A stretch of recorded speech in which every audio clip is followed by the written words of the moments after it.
Look at us now, tip to tip. Ooh, Jesus. Oh. Shout out to Morning Kombat. Do you want a margarita? Yes! My God! To us, doing what we love. But it's time to bang. Oh, yeah. Get yourself rip-roaring and ready to go. Fired up. It's Friday, May 23rd, 2025. You've stumbled upon skits, spits, and all that and in between. It's Morning Kombat, the best damn combat sports show they ever put together. I know what you're saying. It's Friday. I ain't got shit to do. You might as well get fired up, get ready. I'm Brian Campbell, the BBC, with that BDE from the suburbs of CT. And the man next to me represents DC. He's a DB. All right. He's an MF. Hey, it's Luke Thomas. Luke, are you nearly as excited as I am entering a weekend with no combat pretty much at all whatsoever? Yeah, I'm excited to not pay attention to this rancid industry for a weekend. Wow. Yes. Wow. Just like that. All right. All right. Great to hear. I mean, Luke, would you say that today, with not a ton going on in the world of combat sports, that maybe, just maybe, we're turning back the clock and having some old school MK fun today? I think that is a reasonably fair assessment. Yes, indeed. All right. All right. Thank you very much, folks. Today, we have a couple topics of what's been going on in the news cycle. Maybe the last time we'll talk about Jon Jones on this show ever again. Then we will play over, under. We haven't done that BS in a while. What a great time to fill minutes. But the real show closer, if you will, is BC versus LT one-on-one in a game of MK Jeopardy. And let me bring in the third member of our team, the producer, director, bong enthusiast, and trivia taskmaster for today, one Luke Nocita of the Main Card Minute and Aussie Ball Bags Everywhere. Luke, tell the fine people what BC and LT are going to play for today. You guys are playing for the loser has to buy, the winner has to buy the loser a terrible t-shirt, and they are going to wear it on Tuesday's episode. So the loser is going to be wearing... No, at pregame preview. Oh, at pregame preview. Excuse me. I thought UFC 316, BC, LT. We're talking about Bronstetter. And we're talking about Wednesday, June 4th. So mark your calendars there. I mean, look, could you imagine rolling up in a shirt like this to pregame preview? I mean, I don't think you can, right? I really don't. I really, Luke just rethought the future of his life. That's great. Yeah. We did sign that contract in blood and other fluids there. So there you go. All right. Am I alone here, Luke? Are you in this show? Yeah, I'm in the show. All right. I saw you, by the way, on that Dylan Klepper Comedy Central special. Well done, Luke. You mean Jordan Klepper?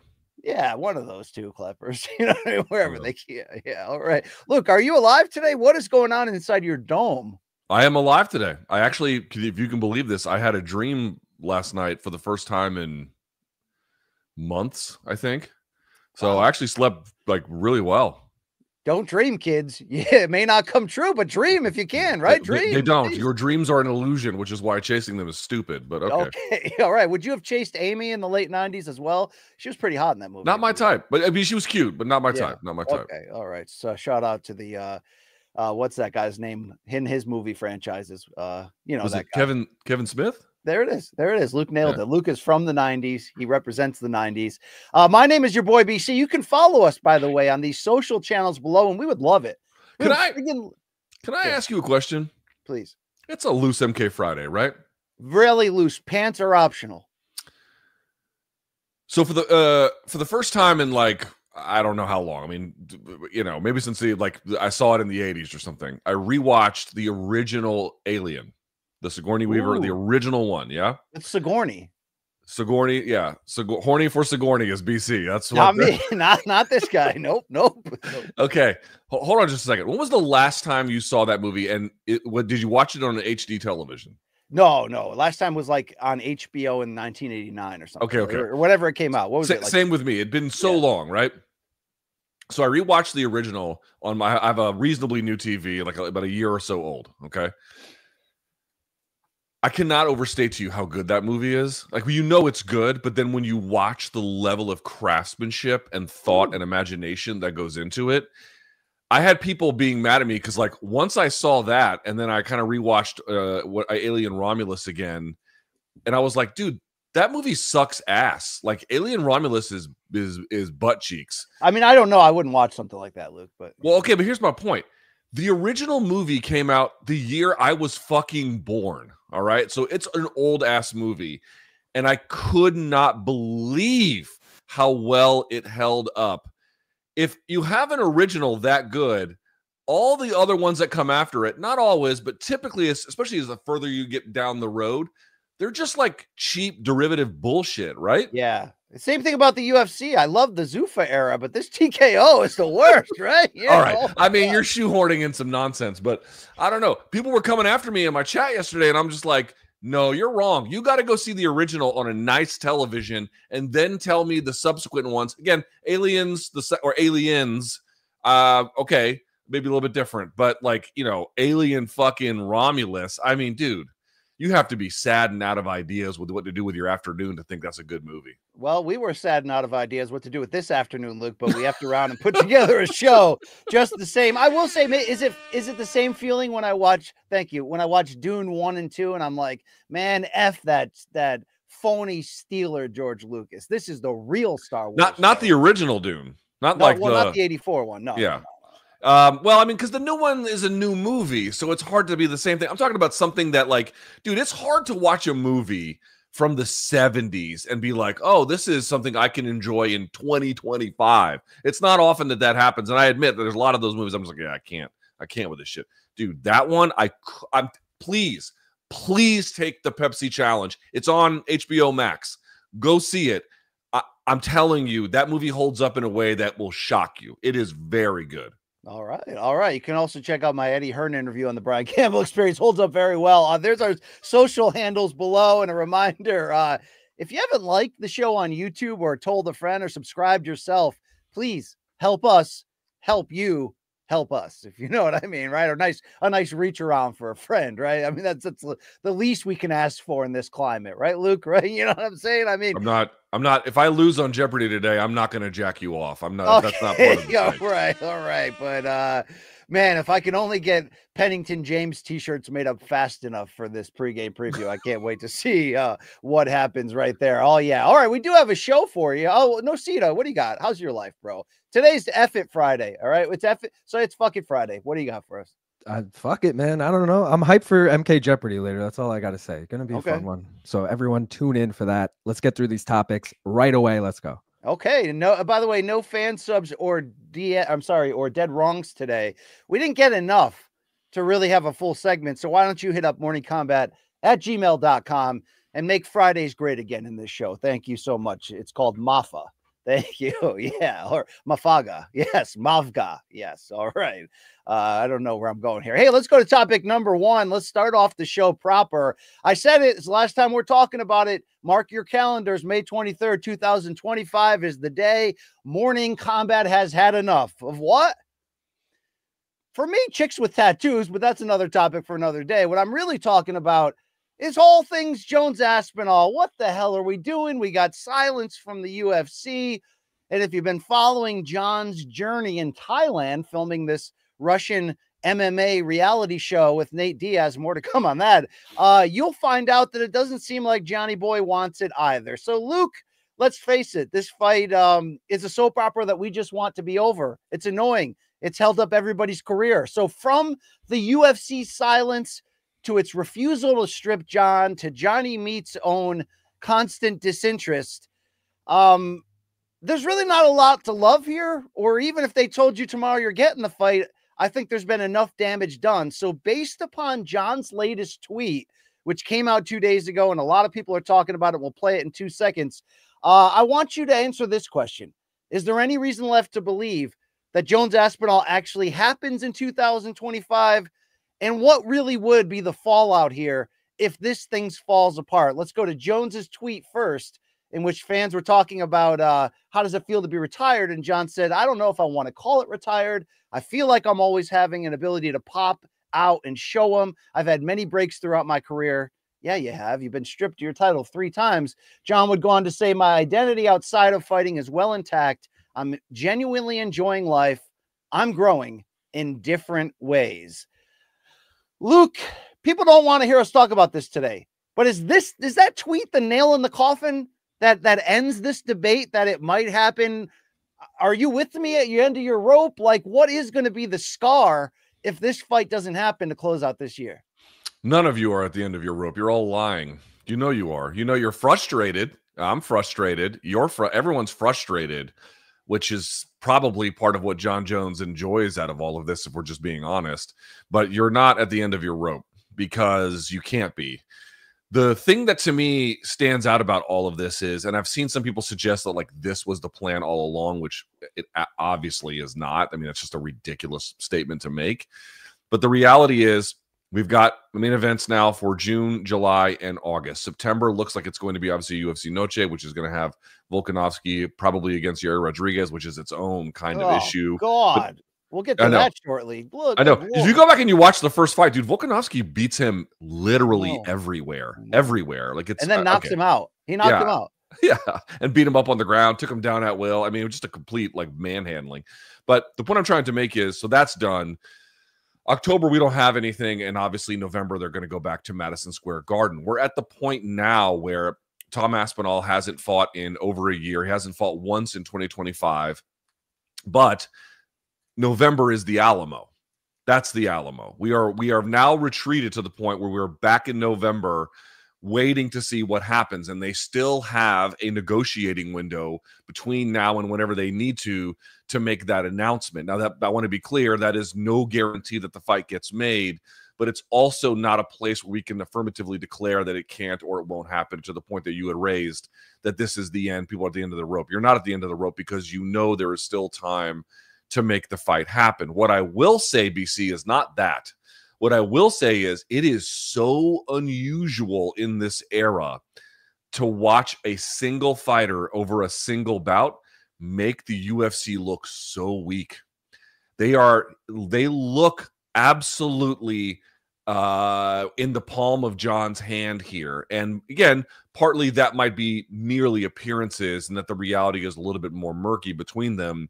But that is the perception. The perception is, if they had a more filled out roster, and if pay-per-view buys were in a different place, and if there wasn't a general malaise about this, such that they needed, such that they didn't need so clearly one particular fight to be made, they probably would have moved on. And, you know, if Jon came back around, they would have just made it at a later time. It doesn't preclude them from making it later. But, of course, they don't want to strip him, because they need that title unification, in part to sell the bout, because people will know who Jon is. Much of the more casual fan base won't necessarily know who Tom is. It's a pretty important ingredient. It's a historical marker.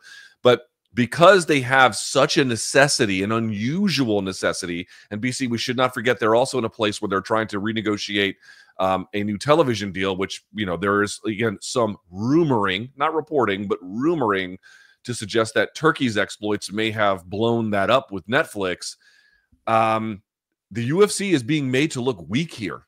And I cannot believe I'm saying that, but I don't know what other conclusion you can possibly draw from one guy not really declaring he's done and kind of stringing everyone else along, you, me, and the UFC included. It's an unusual time. Well, everyone loses here. And I do agree slightly with what you said on Monday's show, that if they make this in November, everybody will shut up. They won't talk about how long it took. We finally got it. But Jon's making a mockery of the process, all of us, for caring this much, and the UFC in general, with these tweets. And again, you know, if it's only Jon's playing 4D chess, BC, wake up, this is still a negotiation, then I guess it's part of it. But Nocita, if you could throw up the strip tweet, you know, a fan saying, enjoy your last days as being champ. I think we talked about this on Monday, but look at Jon saying stripped. LOL. Do I come across as the type of person who cares about things like that? He's basically saying to the UFC, like, go ahead, strip me already. Yeah, but maybe you're right. It does come down to leverage. He's exercising it. There's a rare spot where he has it, because the UFC, look at how much they scramble to fill every pay-per-view main event date of late, it seems. To get the gate that they're hoping to in MSG, they're going to probably need Jon at this point, unless they load that card up, and they don't really do that anymore. So I hope this is the last time we're talking about it. But like, it's fair to say, I mean, you say we're not at the end of our rope because we would accept this in November. I mean, it's literally at the point where everybody looks horrible, including us, for continuing to lead another show about this dead topic that I don't even know what to say. But it's not a dead topic. That's the problem. Can we all just give up? I mean, look, there's people being affected by this, like Aspinall's arc. Can we watch a video quickly where Aspinall's going to tell Mighty Mouse the ways in which this whole thing's actually affecting him? Now, I've been almost a year inactive with no prospects of anything apart from weight. Yeah. So now is actually a little bit more of a tricky time for me mentally than it was then. And now it's kind of difficult, like mentally, to be like, but this is the fight against Jon Jones. Like, not the fight is another thing. Yeah. This is the tricky bit where I really have to stay switched on, stay motivated, and I'm trying my best. I'm trying. It's tough sometimes, especially. But you know what? Again, I'm really lucky with the team and stuff. Is that we're in a spot now where guys come to me when they've got a fight coming up. Yeah. So like they're in training camp because we have international guys coming as well. Yeah. We have like a couple of Croatian guys. We have a couple of guys coming from, all different places. And they're coming to me when they're in training camp. And I'm like, look, if I ain't on the ball, they're gonna kick my ass. Yeah, like, gotcha. So you're getting different looks. You're staying fresh. Yeah. So like, I obviously don't want to be getting beat up in the gym all the time. So like, I've got to stay on the ball in the gym, even though I've not got to fight myself, which is again a huge advantage that I've got. So. Look, he would go on to say about sort of like the mental boulder that he's carrying from not knowing what the UFC is going to do next or what Jon's going to do next. This ain't fair to anybody. And Luke, the reality is this is the consolation fight to the real era-defining super fight that we should have had, which is Jones and Ngannou. And I don't mean to like disparage Jones Aspinall. It still means a whole hell of a lot, but it's the consolation prize to that. And we still don't have it. And we can complain about Noche, and we can complain about this or that. I love the fights that are main eventing in the summer, and we got a segment coming up where we're going to talk about it. But you've got Aspinall, shit out of luck. You've got Jailton Almeida telling MMA Fighting that he would move down to 205 if they can promise him a title shot against Ankalaev because he can't see where his path to the top is since Aspinall's idol. I mean, this does matter at the end of the day, right? They are fucking up here as a promotion. What would you have them do? Draw the line in the sand. Come out tomorrow and say, look, okay, so everyone want to get to the end of this. Hold on. No, let me finish it. They should come out and say, we want to get to the end of this like you do. So Jon Jones, you have 3 days to either accept our offer or that's it. And then you've got to move on, UFC. People say this stuff without thinking it through. Tell me why they haven't done it then. Because they believe, and you can argue that they're right, that if they still make that fight in what became their intended date, which seems to be MSG, then in their mind, we still get the record gate. All the trains go back on schedule. It's Jon Jones we're talking about. Let's just keep moving. I don't think that's right. I don't think that's right. They would not let themselves look exposed like this if they could flip a switch and be like, well, let's just move on. And what we really lose is, I mean, how much money would you make from Jon versus Tom, right? Let's actually game this out a little bit. What is it, like 1 million pay-per-view buys you could sell? Maybe that's at the high end, but let's even say it's that. So you're talking about what, like 80 million just on pay-per-view sales alone. Let's say another 20 million at the gate. So you're talking about 100 million. Now that's nothing to sneeze at, but this is an organization whose profits already went up year over year for the first quarter of nearly 20% already. I'm not here to say that 100 million is anything they could sneeze at, but I don't really think that that's quite right. I think that they see it, I think, if it was as simple as just moving on and there'd be smaller costs to it, I think they would have done it. I think they see this as a little bit more existential, to be perfectly honest with you. I think So what's the stain if they don't do it in your eyes? What would be the lasting imprint? Would that turn off a third of this fan base? I mean, what would it do? If you're the UFC, I mean, just think about it. If you're in the UFC's position, what would you do about it? And I don't mean, I'd tell Jon Jones to go fuck himself. Yeah, that feels nice. But if you have to manage the business and their interest, you have to think about this a little bit more carefully. And this is why I mean the UFC is being made to look weak here from this position. If you're the UFC, you absolutely have to plan for a contingency where this is not going to happen. But you have to do that in such a way where you can put all the blame on Jon. And I think that they're trying to figure out the best way to do that. That's partly what they're doing, is just buying themselves a little bit of time, putting this on Jon, and saying, we waited and we waited and we waited and we waited and we met his financial, whether that's true or not, they'll say they met his financial demands and they gave it every opportunity. They just simply can't wait any longer. So partly the waiting game is to absolve themselves from blame in the event that this fight doesn't get made, right? If you just move on, yeah, you can blame it on Jon, but then you lose, to your point, you lose the possibility of it. And the fans are going to be like, well, why did we wait this long to begin with? You could have done this months ago, right? So you don't really get out of this problem in that particular scenario. So that's the first thing I'm going to say. Second of all, I think that these guys are feeling the heat. I think they're feeling the heat both from the general malaise on the product, and I think they're feeling the heat in these contract negotiations. Dude, when they went to ESPN the first time, those things happened like right away. They made an announcement almost immediately from one television deal to the other. That's not what's happening here. They had a negotiated window that was exclusive to ESPN. That expired. Now we're in the non-exclusive one. And please don't misunderstand me. I think they're going to sign, in the end, what's going to be considered a lucrative deal that will be worth much more than the last one. But if this was going swimmingly, they would have bottled it already, or I should say quite the opposite. They would have handled it already. It would have been done. I think we're in a bit of a different position here where people are saying, oh, are they trying to save Jon versus Tom for the next fight deal? Well, that would mean putting it into 2026. I don't think that's likely. But the appearance of being unable to make big fights, the reality of something like this falling through, especially if you can't put the blame on Jon, this would be a terrible look at a very critical moment in this organization's future. That's why I think they're not really making this move. They don't have the cards.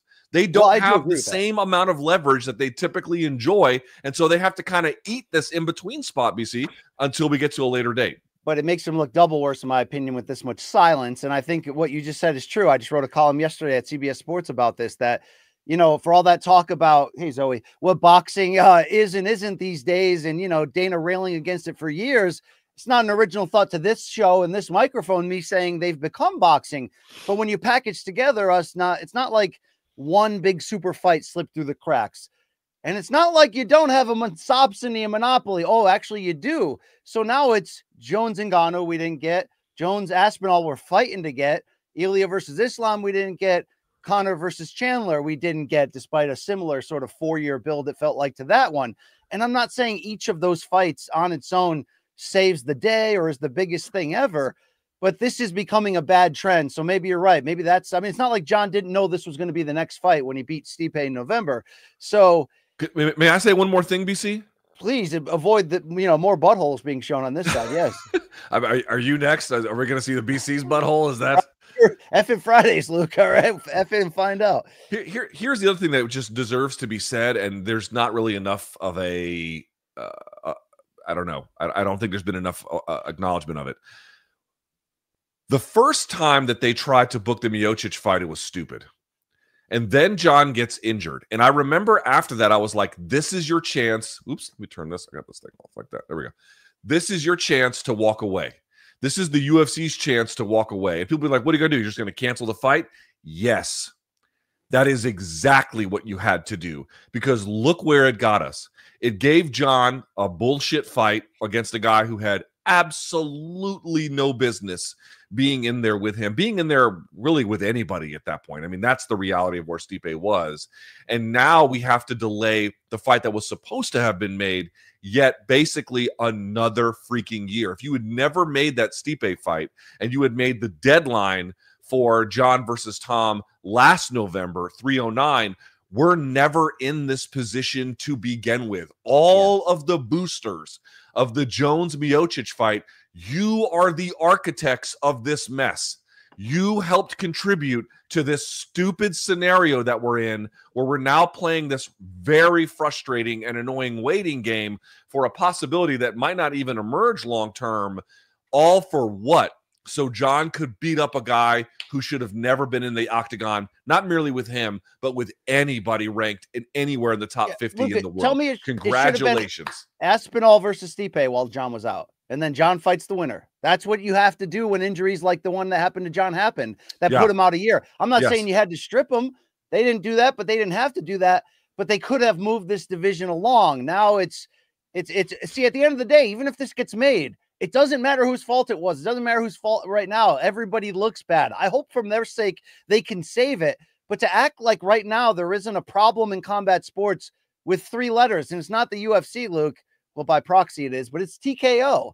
I mean, like, look at this debacle with Turkey and Canelo Crawford that they're not talking about. No one knows what's going on. Now we got this Aspinall Jones thing they're not talking about. No one knows what's going on. Then WWE, which already announced next year's WrestleMania would be in New Orleans, just suddenly changes that, and they're going to go back to Vegas for the 2nd straight year.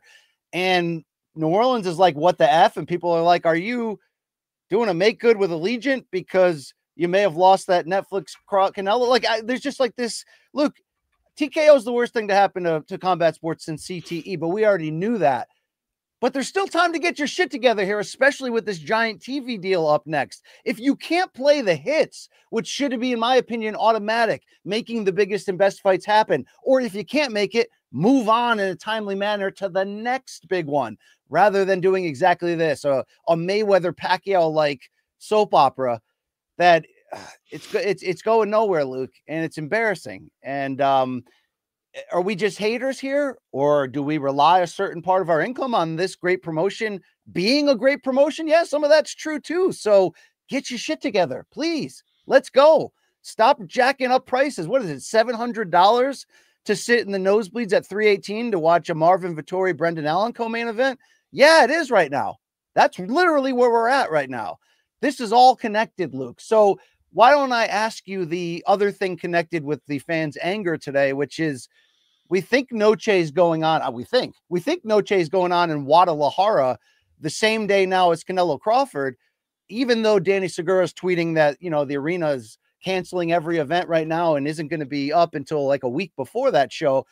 But we have no public on the record about that either, because Dana got on his private jet at the end of 315 and didn't talk to the media again.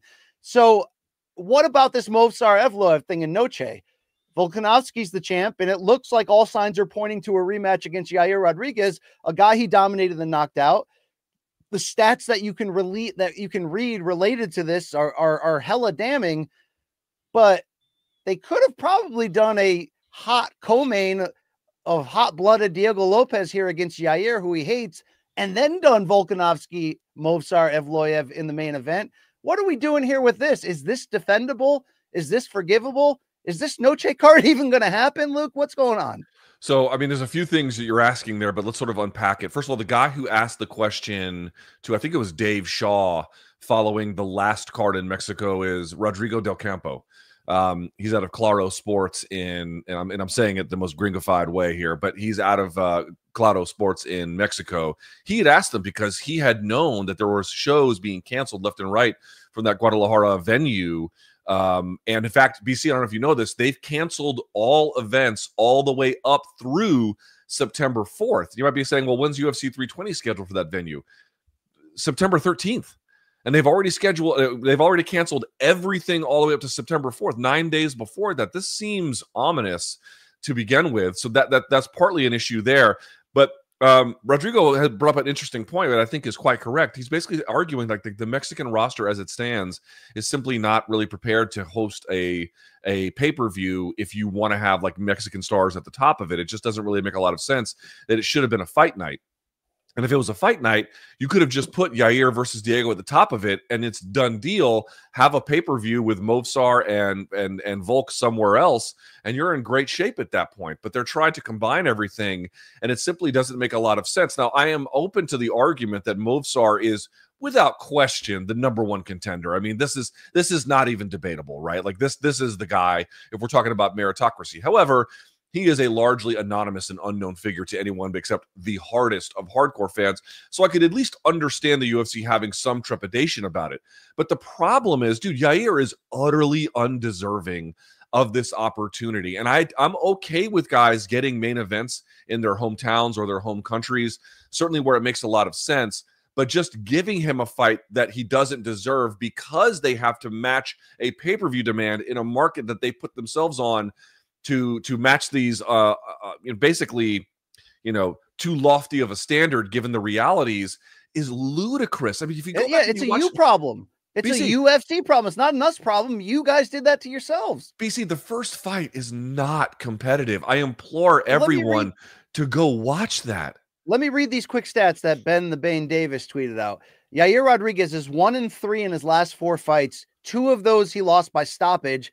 One of those was him getting crushed and knocked out in the 3rd round by Volkanovski in a title fight. And the one win to get here was a victory over 37-year-old Patricio Pitbull, who was making his UFC debut. On the flip side, Movsar Evloev, who's going to be fighting in the summer, by the way, and getting skipped over in Abu Dhabi at a fight night before maybe getting the next title shot. He's 9-0 in the UFC. I know he's boring as shit to some people, but he's got wins over number 2 Diego Lopez, number 6 Arnold Allen, number 9 the former champion in Aljo, and how about number 14 Dan Ige? And he's not getting a title shot. So,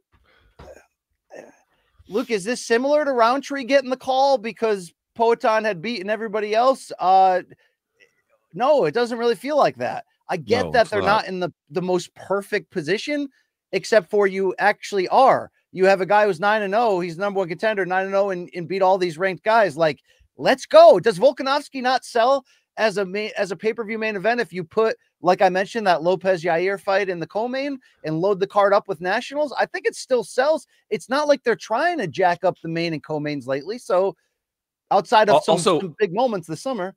Also, another problem is back when the UFC was making schedules, again, they put Cruz versus TJ in Boston, and you can say whether or not they made a lot of sense. Great fight, obviously, but it was a great card. But the point I'm trying to make is, fuck, I forgot my goddamn train of thought about this whole fucking shit. I'm sorry, BC. I forgot. That's all right. You said train. I'm like, do you mean Drops of Jupiter or Osborne? Which way we go? I was going to say this. Though. Like, to the point where it could have been a pay-per-view down to a fight night. I mean, one thing that's really missing, I think, from the UFC these days, BC, is like creating a platform for things to happen, right? And yeah, they're doing press conferences and everything, but it's all very formulaic. They're not doing any kind of white glove special treatment for anything. And sometimes when things pop off, they're just not catching that wave and surfing it. So, for example, we all saw what happened between Diego and Yair. Like, you can't tell me that the Mexican fans would reject that as a main event. You simply cannot. And you cannot tell me that the American fans would, or any fans in Europe, or really fans anywhere. You can't do that. But what's kind of interesting, BC, is they're not like when they have an ability to book places whenever they want, but they're a little bit more beholden to going to places when they get paid to go. So, for example, could they just go and, again, make Noche UFC a fight night, then take Volk back to Australia at some point in that month and have Movsar travel? What's Movsar going to say? I'm not going to travel. Of course he's going to fucking travel, right? So that you can easily make that fight. But do they want to go back to Australia when they've already got a bit of a set calendar based on what various government agencies or tourism boards, New South Wales included but not limited to only them, are paying them for, right? We're going to go to Australia on these dates because they're paying for us at these times, rather than giving yourself the flexibility to go when it makes sense for a main event or a particular matchup or a moment in time. And so all of these sort of fixed ways of doing business, these fixed ways to meet content demand, reduces the flexibility that they need to match the reality on their roster. Yeah. Yeah. And if they can't, they're showing us that they're despite being so far ahead financially, they're so far behind when it comes to the combination of matchmaking and storytelling and actually planning things out. Everything seems to be a last-minute bundle throw together, from UFC 300 last year to the way that the UFC 315 main event instantly dictated the summer schedule, Luke. I'm really not trying to like dunk and teabag for the sake of, of clicks or what else do we have to talk about on a Friday. It's really legit concern. Like, this goes beyond, we've figured out how to beat the game financially and it's just us against us and we're just tinkering with new ways of putting money in our shareholders' pockets. This is Like, you're fucking this up, and you're making it not as fun anymore. And it looks like you can polish up a few different things and raise the morale pretty easily if you wanted to. So let's get back to that, because it is a fertile time. You've got the TV deal coming up. Like, let's get back to that. Make it about the fights, the fighters, and the storylines first, and the schedule in a lot of ways will write itself in that regard, or put a little more thought into how this is working. And I know it's not easy, and there's injuries, and guys don't want to fight other guys. I know that, but you have a monopoly. You have an insane amount of money. You have all the ingredients to make the meal. Make the freaking meal. Yeah, okay? You've got more money than any combat sports promoter in the history of combat sports. This should not be that difficult. Thank you. Luke, quickly on where Jones is in Thailand. It is that MMA Russian show. Dude, who that gives turned a fuck? into Just move on with this bullshit. It turned into a hell of a shit show there. Of Nate Diaz getting involved in a fight. Jake Shields played back the thing. I mean, it's I guess it's what you expect from those type of shows, but yeah, Jon Jones did put out a video explaining it, but look, we could just move on. Yeah, right? who cares? Let's get to happier territory there. Like, how about the fantastic partners we have on this podcast? You know, one of them I'm talking about here, of course, is Total Wireless, the official wireless partner of UFC. So when you're streaming the fight or sharing those takedown highlights, you need a wireless provider that keeps you close to the action. With Total Wireless, you're covered by the Verizon 5G network. You don't have to worry about your connection being knocked out in the biggest moments. It's not something you can usually say about a wireless provider, but like a coach, like a brethren, the Total Wireless, man, they got your back. They really do. They're in your corner every second of the day, so you never miss a thing. They keep you covered for, get this, $25 a month. With 4 lines, without sacrificing the essentials like speed. With Total, you get unlimited 5G data, so you can stay ahead of the action and keep up with every KO. Total Wireless also understands you can't afford surprise blows any more than your favorite fighter can. That's why the price is guaranteed for 5 years, taxes and fees included. We're talking about a deal here. Take the deal, folks. The best fighters don't make it in the octagon alone. They've got that all-in support along the way. It shouldn't be any different for you. So visit TotalWireless.com or visit your local Total Wireless store to learn more about how Total Wireless can be in your corner. 5G access requires a 5G-capable device in a 5G service area. Monthly rate on the Total Base 5G Unlimited plan for new subscribers applies only to the monthly rate for your plan. Additional terms apply. See website for details. Luke, now it's time to get back into the fights. And topic number 2, we designed this to put a smile on your face. All right, let's talk about what we do have this summer scheduled out. In terms of fights that were already announced here, when you look ahead over the next 3 months, Luke, which previously announced UFC fight has you the most excited? We're going to rank each of them from 5 to 1, and we're going to alternate, Luke. So why don't you, of fights that are already booked, tell me your number 5 and why you're so fired up. May I call a very quick audible? A very quick one. We have a pretty similar list from 5 to 1. So if I may, very quickly, I'll just quickly go through it. I have 5 honorable mentions that don't make, I think, your list or my list, but are actually primo fights to look forward to. Yes. All right, here we go. BC, again, in no particular, actually, this is in like chronological order, essentially. UFC 316, Gastelum Pyfer. I'm actually very excited about that fight. I'm in. Maybe, do you think Gastelum will be fighting with a heavy shoulder and the pulse of the Mexican national fan base after Pyfer just ripped a heel promo on that country and said he's never coming back? I know Gastelum is a Mexican-American, but, you know, we can get some old school WWF nationalistic storylines in this. Yeah, right? I mean, it was partly racism too, not just nationalism, but who knows? All right, UFC Atlanta, Rose Namajunas, Miranda Maverick. I'm not exactly expecting necessarily the best fight, but the stakes are pretty interesting for me. It's a crossroads fight in that division, straight up. This one is, I think, I almost put this in my top 5. UFC Baku, Rafael Fiziev, Ignacio Bahamondes. Oh, buddy. That is going to be an absolutely sick-ass fight. I can't wait. In a moment like this, you just let the rhythm take you over, Luke. You know That's right. UFC 317, we already know about this one, but Brandon Royval taking on Manel Kopp is a really interesting fight. And then worthy of UFC... a main event. Worthy of one. Worthy of a main event, to be fair. I agree. And then for UFC Abu Dhabi, you could pick the main, you could pick the co-main, but down on that list, it's got to be Movsar versus Aaron Pico if they end up actually making that one. Can we also shout out that Jamal Hill in Azerbaijan versus Roundtree will be a banger. Yes, yes. If I get the chance, I will. Yes, yes, right. You know what I'm saying? A Bangor, like straight from Maine, Luke. You know what I'm talking about? Or yeah, am I Bangor, Maine. That's right. Yeah. All right. Yeah. For my top 5, for number 5 for the rest of the summer, give me Kamaru Usman, Joaquin Buckley, your main event for UFC Atlanta, aka UFC on ESPN 69, June 14th. Very simply stated, BC, this is an easy one. I think this is going to be Buckley ushering in the end of, or the beginning of the end anyway, of Kamaru's career. And I feel like you've wanted that end to come. Like you're ready for that. I'm ready for him to not be ranked in the top 5 of welterweight, but you're like, I'm ready for him to be gone. I'm a little surprised. Here's what I've been kind of reacting to. Very surprised that people are like, oh, the top fighters in the welterweight division, like Shavkat and JDM and Usman. And I'm like, yeah, no, he's on the way out. He's on the way out. And they're making this fight because he's on the way out. Now, obviously, he's the second best welterweight champion of all time.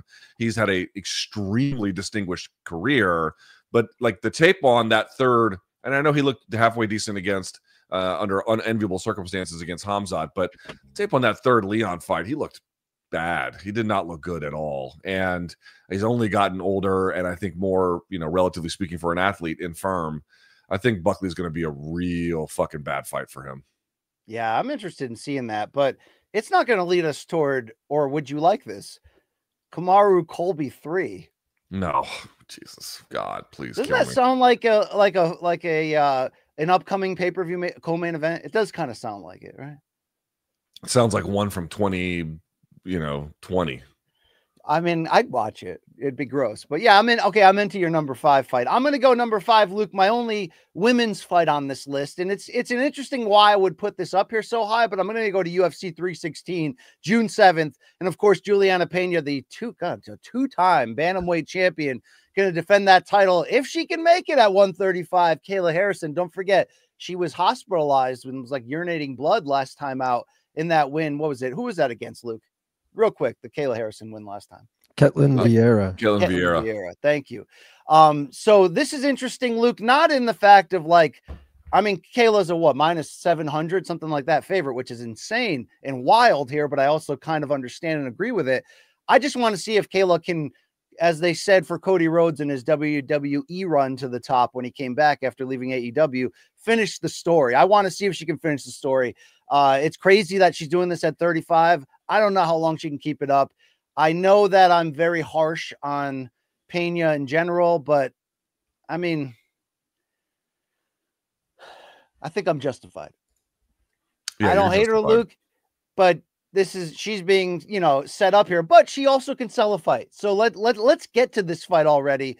And let's see if Kayla Harrison can bring some actual life, not just to women's bantamweight, but to women's MMA in general, by waking up Amanda Nunes and maybe giving us a fight that, like, both from storyline and from execution, we would care about in high-level UFC women's MMA. I'd like to see that. I think that's totally fair. I mean, it's just insane that Kayla's trying to do this at a place that doesn't make any sense for her athletic ability in terms of the weight. It's the only store that's open for her, Luke. They closed up 4 or 5, I get it. They just sign her and Pacheco and have a featherweight division, or go to women's heavyweight already, please. I get it. Believe me, I understand. It's unfortunate that that's where we are. But okay. For my number 4, BC, this one is a very easy call. This was just such a great fight. It's impossible to not like. This will be on July 26th, UFC Abu Dhabi's main event. Robert Whittaker taking on Reinier de Ridder, RDR. Man, Bobby Knuckles versus the Dutch Knight. What is there not to like about this one? Whittaker badly needs to get back on the winning ways, obviously after a terrible performance against Hamzat. And if RDR wins, he might be the next one to fight Hamzat. Of course, it depends what happens later that summer. But, I mean, RDR has been such a breath of fresh air in the UFC, such a breath of fresh air at 185. Whittaker, a consummate professional, a tough out for everyone. Again, didn't go well against Hamzat, but fight over fight, that's a reasonable expectation. Interesting style clash, interesting different body types. Man, what a fight this is going to be. Can't wait. And on free TV. Can't wait. Free 99. I love that, Luke. I love this fight so much. I have it at number 4 as well on my countdown here, Casey Kasem. And everything you said, I never thought this would be a crossroads matchup in the middleweight title fixture to find out who's coming or who's going, and Whittaker trying to, hold that line that he's still, even though it's in the second half of his career and we can see him lose and even lose disastrously at this level, like now has happened twice to Hamza and DDP. At the same time, he gets a win and bounces back and shows us that Superman ability again. He's back in, dude. He's back in, and he deserves that. He's a living legend. But momentum matters. And RDR is one of those old school specialists that we barely see. And that's entertaining when somebody's a one-hit wonder. But man, that hit will seduce you, Luke. So I want to see if RDR can do this, because if he adds a fourth win, and this time Bobby Knuckles in what, 9 months in his UFC run, is he knocking on the door? Is it time, Luke? Yeah. Is it time? Is DDP going to get up in that bullpen? Is that what's happening here? That's what's happening. If under that scenario, yes. Be wild. I know, like, it's not that wild in reality. People have gotten title shots and then we never heard from them again. But like for RDR and the arc and where he was, and he just walked out of his contract, by the way, and like took the chance that legally it would all work out. You know, did Ali do him a solid behind the scenes there? I don't know, but whatever happened, it worked. So it's good for us, I guess. All right, Luke, let's continue this UFC good news tour to top it to fight number 3 on the summer calendar. So now we're going to get to the meat of the summer. And for me, we're now forced to, I mean, your mileage may vary, but, oh, and by the way, I forgot one more fight that was supposed to be a honorable mention. Yeah, Tetsuro Taira taking on Amir Albazi. I forget which card that's on, but that one's going to be a fucking banger. Can we add Macy Barber, Aaron Blanchfield to that list, or will you not accept that? Because I'm hella intrigued about that. I'm pretty interested. The problem is they made it a main event. If it was just another fight, I think it'd be... But don't you want it 5 rounds? Because it's going to produce a title. No. If Macy wins, she's getting a title shot, most likely in a crowded division. That's got to be a 5-round fight, Luke. It's got to be. For someone that still cares about the meritocracy of women's MMA and not just the OnlyFans side of it, or not at all that side of it, Luke, although you paint that picture of me often. I mean, you know, it's like, you know, what are you trying to say? Paint that picture? You mean take a photo? Luke, so that's what'd you say was your number 3 again? So my number 3, getting back to it, I'm gonna go Dustin Poirier, Max Holloway 3. Now, for a couple of reasons. Obviously, it's very high on the list. It's number 3. Now, we've seen it before twice, but I do think this time is different. Poirier's at the end of his run. I think you've always gotten, you know, the best out of Poirier every time, win or lose. Well, I mean, the Michael Johnson fight wasn't his best, but you know what I mean? Like, he doesn't ever phone it in. He might make mistakes, but he always gives whatever he has. So I'm not really saying anything about that. But Max, I think, is going to be – there's some questions about him after that Poirier loss. However, I think that they really understand how to go to 55 now and what that's supposed to look like and how he's supposed to feel. And I think you're going to get a different Max. The Max that beat up Justin Gaethje, which is exactly what happened. You know, I think this is I might favor Max in this one. In fact, I think I will say that I am favoring Max in this one. DP's a slight favorite. Slight favorite. Okay, interesting. Yeah, that's probably about how I feel. I probably would consider him a slight favorite to win. But I mean, 2 legends of the fight game, 2 adored figures, one on his way out, BMF title on the line. I mean, there's just so much to like here. It's my number 3. All right, Luke, you'll be seeing that fight in my countdown moving forward, but let's hit number 3 first on mine. And that's Ilia Topuria versus Charles Oliveira. It is the summer blockbuster, the main event of the International Fight Week card, UFC 317, June 28th. I think what maybe holds it back, although number 3 for the summer is a pretty high nod just the same, but for how much sex it is on paper, the fact that it's the consolation to Ilia Islam, I mean, I'm not going to be like sore over that. But holy shit, I wanted to see that fight, and I felt like it was right there. And I know there's another argument to that, and maybe we can get into it in a minute related to Makhachev and everything connected there. But come on, you know why we need to see it.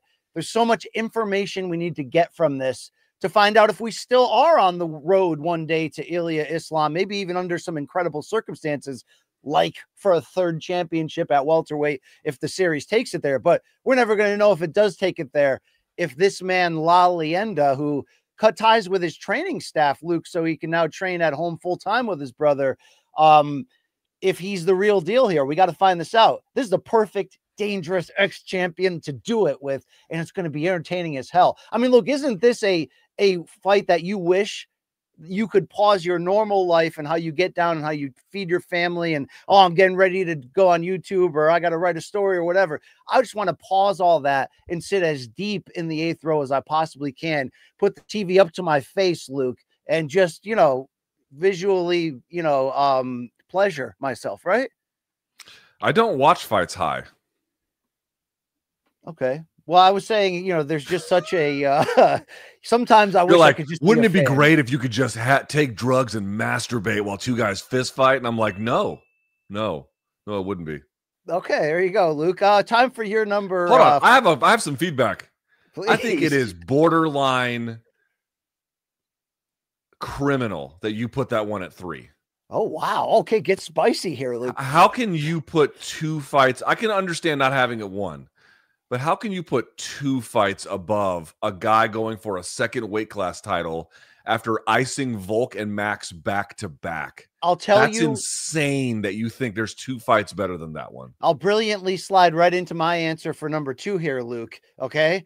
And I know that it's a controversial answer, but my number 2 was Luke's number 3, Dustin Poirier versus Max Holloway 3. Yeah, even though Poirier's 2-0 coming in, even though it's, you know, pretty much a retirement fight. It's like a victory lap type of deal.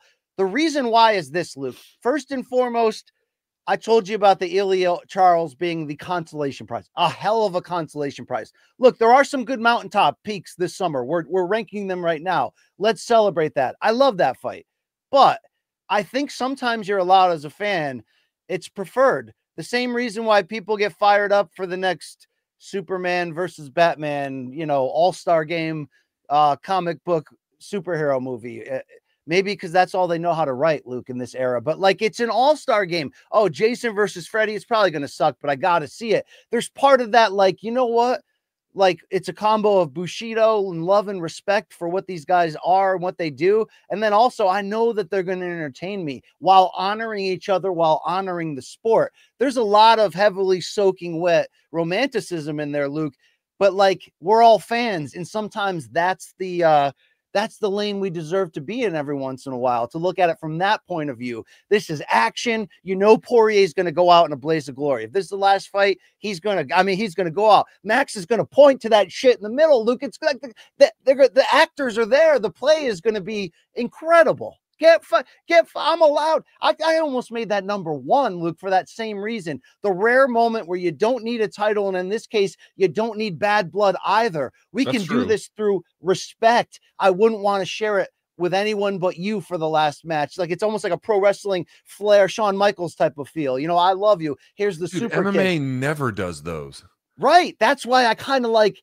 Right, but even in reality, like, even when they try to do it, like, it doesn't really work for the most part. Like, it's not going to be that. I mean, it'll be a great fight, and that's why it's on my list. But I just think trying to say that that's got something more to it than like Ilya Topuria, who, from what we can tell, we'll see, appears to be the next big thing in the sport, going up a new weight class.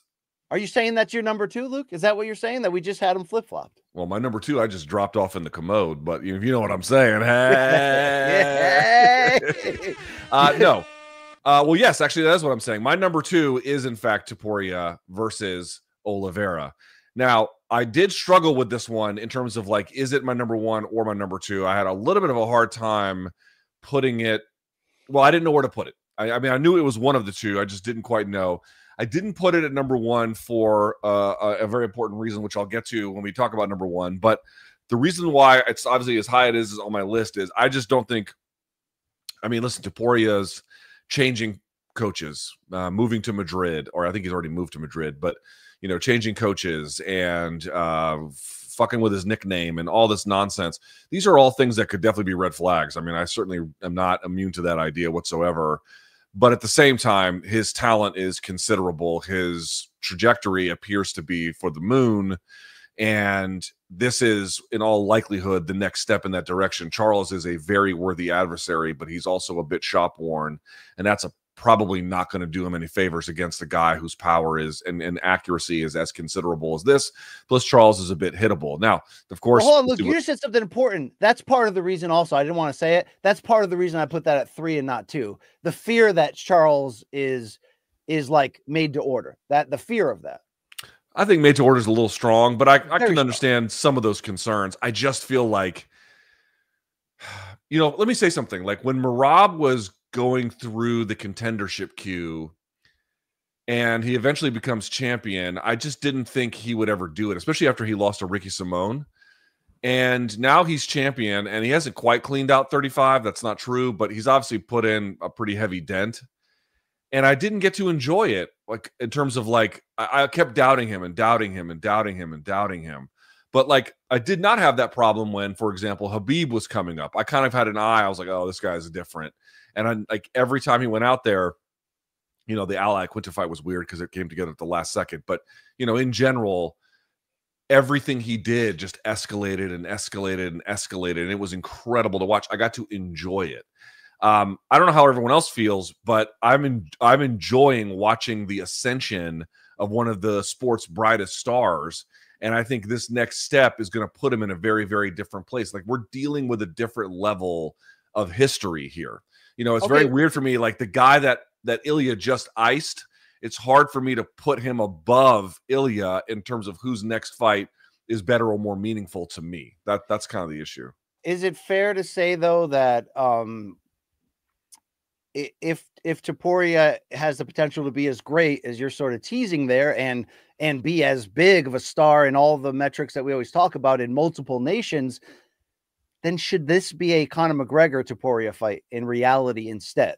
Should that have been the Conor play? McGregor is, dude, I don't give a fuck if he never fights again. I'm not right. one No, of these I get you, dumbasses but who's- this would be 100% the promotion using what's left of his name to add that on top of this rising rocket ship. I don't care. I mean, I cannot overstate this. I don't care if we ever see him again. I don't. It doesn't matter. Okay, I don't think about get him that. at all. I get that, but do you think only in terms of matching Topuria and trying to make him the biggest star, that from a company strategic standpoint, I'm actually a little surprised that they didn't go that way?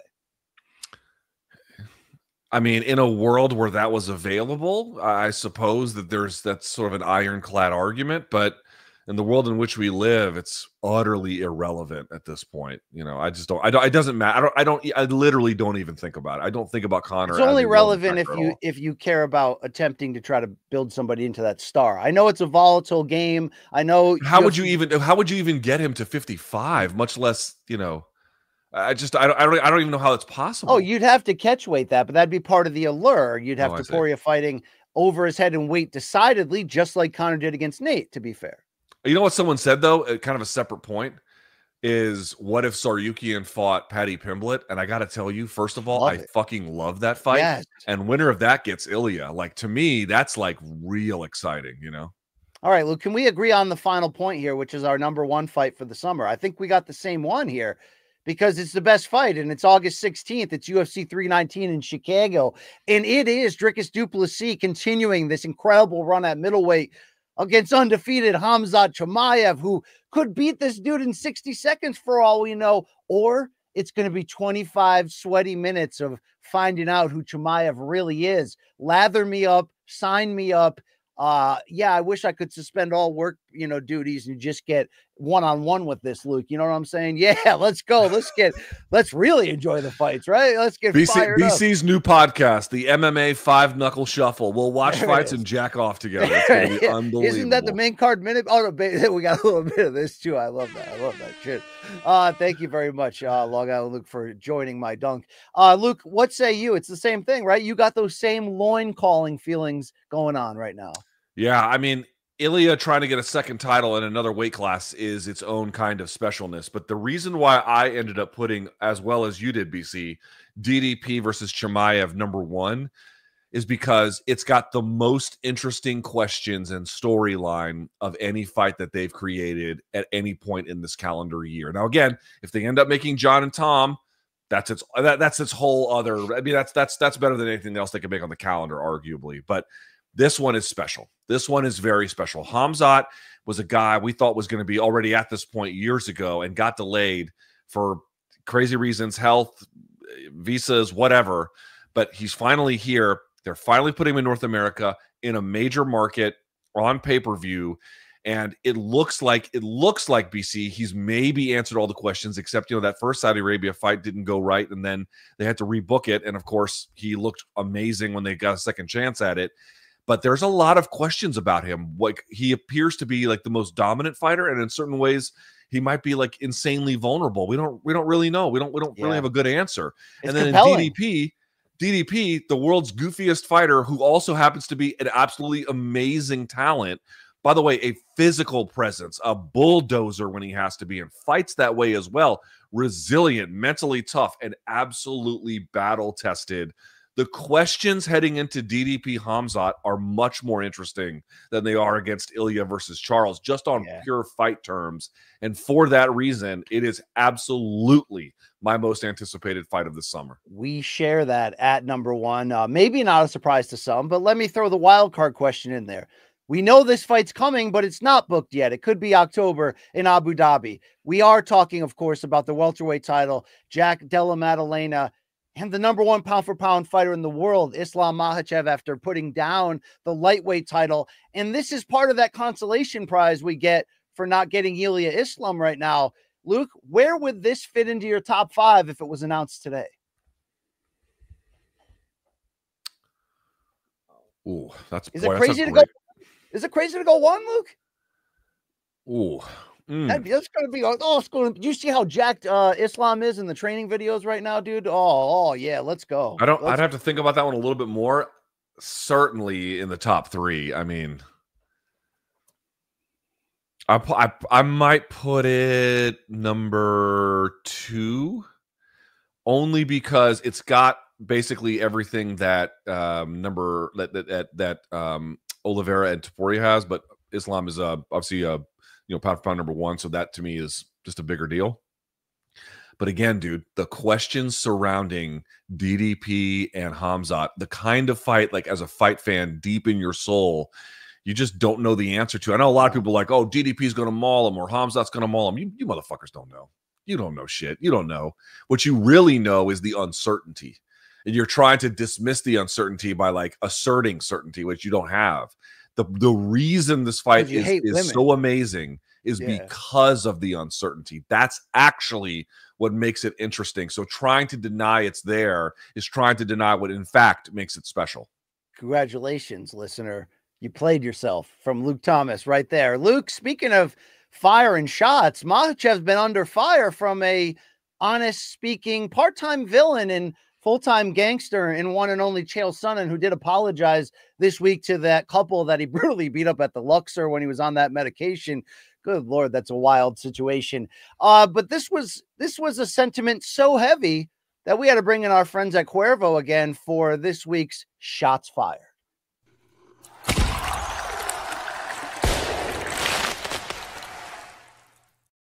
Here is Chael Sonnen speaking his truth about Makhachev's decision to move up in weight. Islam did everything you could do to avoid that fight. That's just the truth, guys. That's just what happened. I don't know Ilya. I know Islam. I like Islam a lot. I happen to be a fan of Ilya, but I mean, I don't know him. But it's still what happened. Islam did everything you could conceivably do to not fight Ilya, including leave the division, including leave the championship. Hey, if you don't fight this guy, we're going to strip you of your championship. Strip me of my championship. There is nothing more that Ilya could do in our industry. Nothing. There is nothing that exists. Giving a belt, leaving publicly, walking away from it all to hunt a guy down. There is nothing more that Islam could do in our industry. Truly, these are literal statements. There is nothing in our industry that is a stronger way to get away from somebody than to leave the division and even leave the championship behind. Now, Luke, to be fair, Chael says a lot of things about every topic every day, but I don't think you're going to back him on this, but I'm interested to see. Is there any part of that that's truthful? Speak your truth, Luke. Is there any part of it that's true? I mean, I don't think it's... no, I don't think there's much value in it. People want to see the fight, and I don't think that's crazy. And I think there are people who think Topuria could beat him. I'm one of them. But what has Topuria done at 55 that necessitates Islam wait for him when he doesn't have much time left in the sport and he's got his own goals, which, by the way, include going up 15 fucking pounds and fighting those guys. If he had a resume at 55 and Islam wasn't going to go anywhere, or even if Islam wasn't even going to go anywhere, that's one thing to, maybe a slightly different conversation. I think what's dogging Islam is that, you just look at some of the fights he's had where, the last one was Moicano and he got the title shot off Green, which were not his faults. These were all things that kind of fell in his lap. People are saying, well, he doesn't have the wins to necessitate just, going up and doing that kind of a thing. And I don't think that's necessarily crazy at all. But Islam has probably, like Khabib, a very set time in which he's going to call it a day. I don't think he's going to ride this one out until his late 30s. That doesn't sound right to me at all. He's got a very, very limited window left, and he has to strike while the iron is hot. He did a favor to 45 twice in giving a shot to Volk. He wants to get that cashed. He doesn't have to wait around for a guy in Topuria, who, by the way, are we going to be? What are we going to say if Topuria goes up to 55 and he gets choked out from the back by Oliveira? We're going to say that Islam had to wait around for that. That's a what if, but yeah, I mean, it's a possibility. Well, it's a what if in either direction. Like you're talking about a guy who's got no resume. He's got the Jai Herbert win, but other than that, he's got really no resume at UFC at 55. Now, I think highly of him, obviously, but this idea that like Islam is ducking him, dude, like Canelo, like if you actually see what ducking looks like, it doesn't look like what Islam is doing. Islam going to 70 after beating everyone, basically, and everyone that within a time frame anyway, that he had, that is not the same thing at all, especially against a contender who at the elite level hasn't had a single fight in this weight class. No, it's a strained argument. He's doubling down on daring to be great. He's going up to a new weight class against a new champion who looks like a killer, inarguably a harder fight, depending on your opinion, than the Topuria one. So there's also the argument to be made, of course, that he doesn't owe this to the company, to the fans, that he's his own businessman trying to navigate his career. And again, and I always throw in this, we have no idea if he has been talking to the UFC about exiting the lightweight division for a while, and maybe they've been encouraging him to stay. Like, you just don't know how long that's been going on. What Chael seems to be attacking, though, is like from the manhood side of it. Like, no, that guy called you out. He walked up to your front door and said, I'm here to take over this division. So forget the good business choice or anything like that. Is there any merit? Maybe only a guy like Chael could say it because, he was in that cage, Luke, and also he'll F you up at a lower tier Vegas hotel at any point, including your significant other. But like from that mano a mano side, Luke, you're not buying it either. No. Right. I mean, again, would it have been nice to have seen the fight? Sure. Can you really say that Islam is acting disreputably given the circumstances? I think that's a very, very weak argument.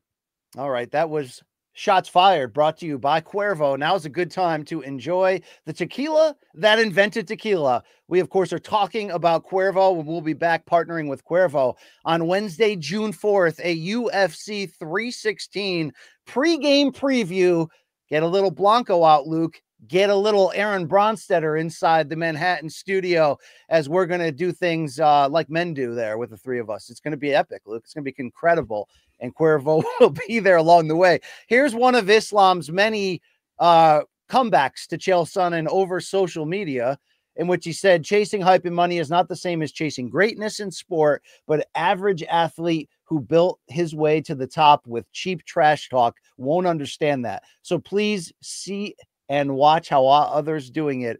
Uncle Chael. That's probably the nicest of the comebacks from Islam. And here's the argument from Chael's co-host and cohort there, DC, the teammate, who came out and said this is the first time that Islam put his wishes above what everybody else wants. He's defended the belt multiple times. He's fought people on short notice. He's fought people coming up in weight. He's done everything he can show that he's willing to lay it on the line when Arman couldn't fight. Well, this guy who's number 5 with no training camp, he did it on a day's notice.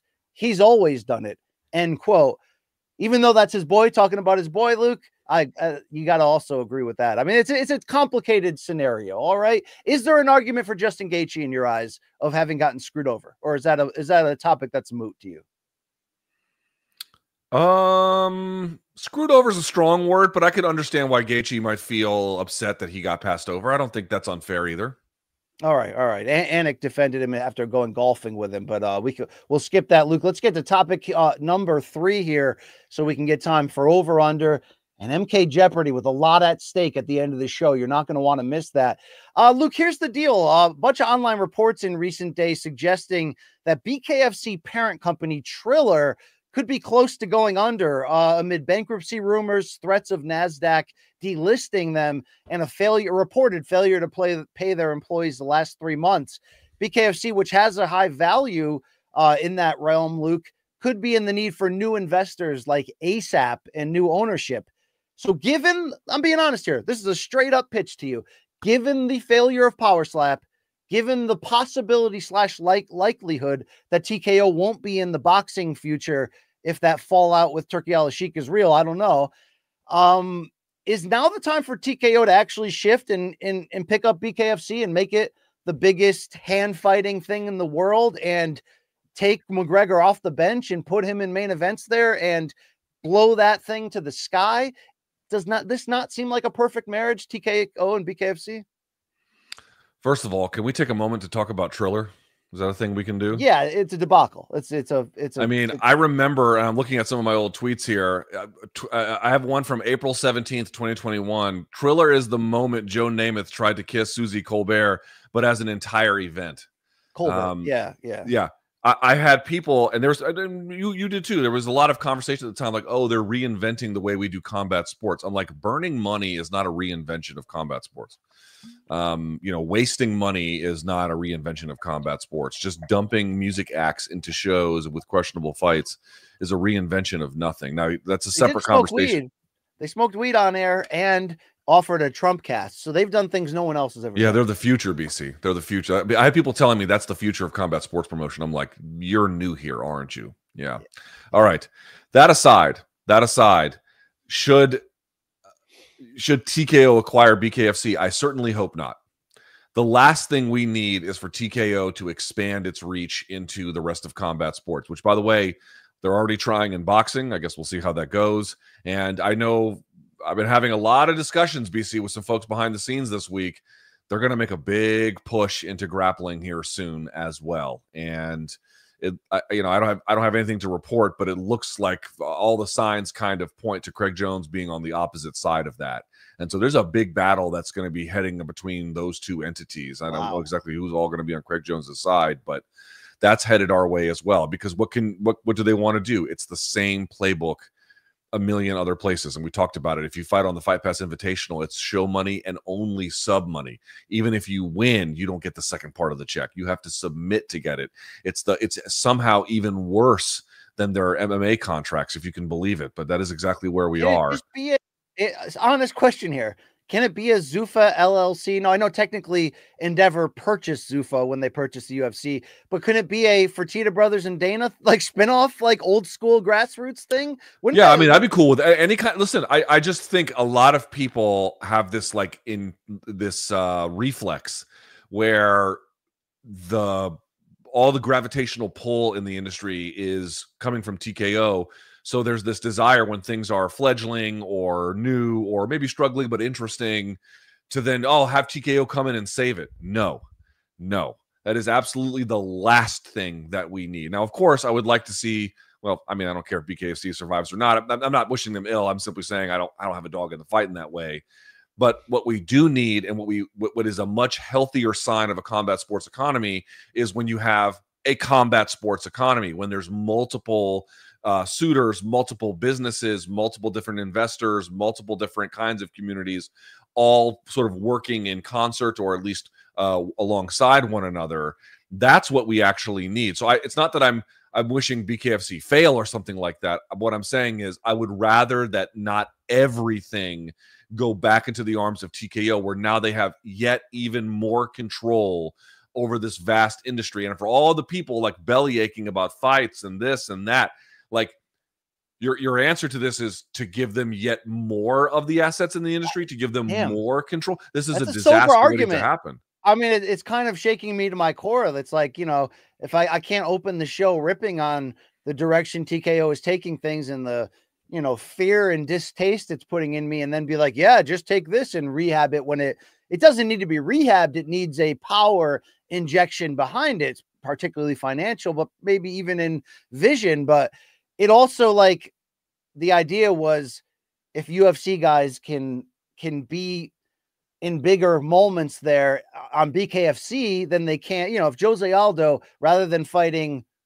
contenders, and in our opinion, him being wasted, but I did watch his interview on Ariel where he explained it as, if I'm not chasing the title, then I'm not fighting. Like, who am I? And I certainly respect that sort of classic romanticized warrior, you know, motto there. But I was thinking it more of like, well, it's a better use for these guys to have a fun bare knuckle fight. If you'd prefer that, that's going to be hyped up big and make you a ton of money, but maybe you'd make more of it if the same bosses meet the new boss, same as the old boss, Luke. So I get that.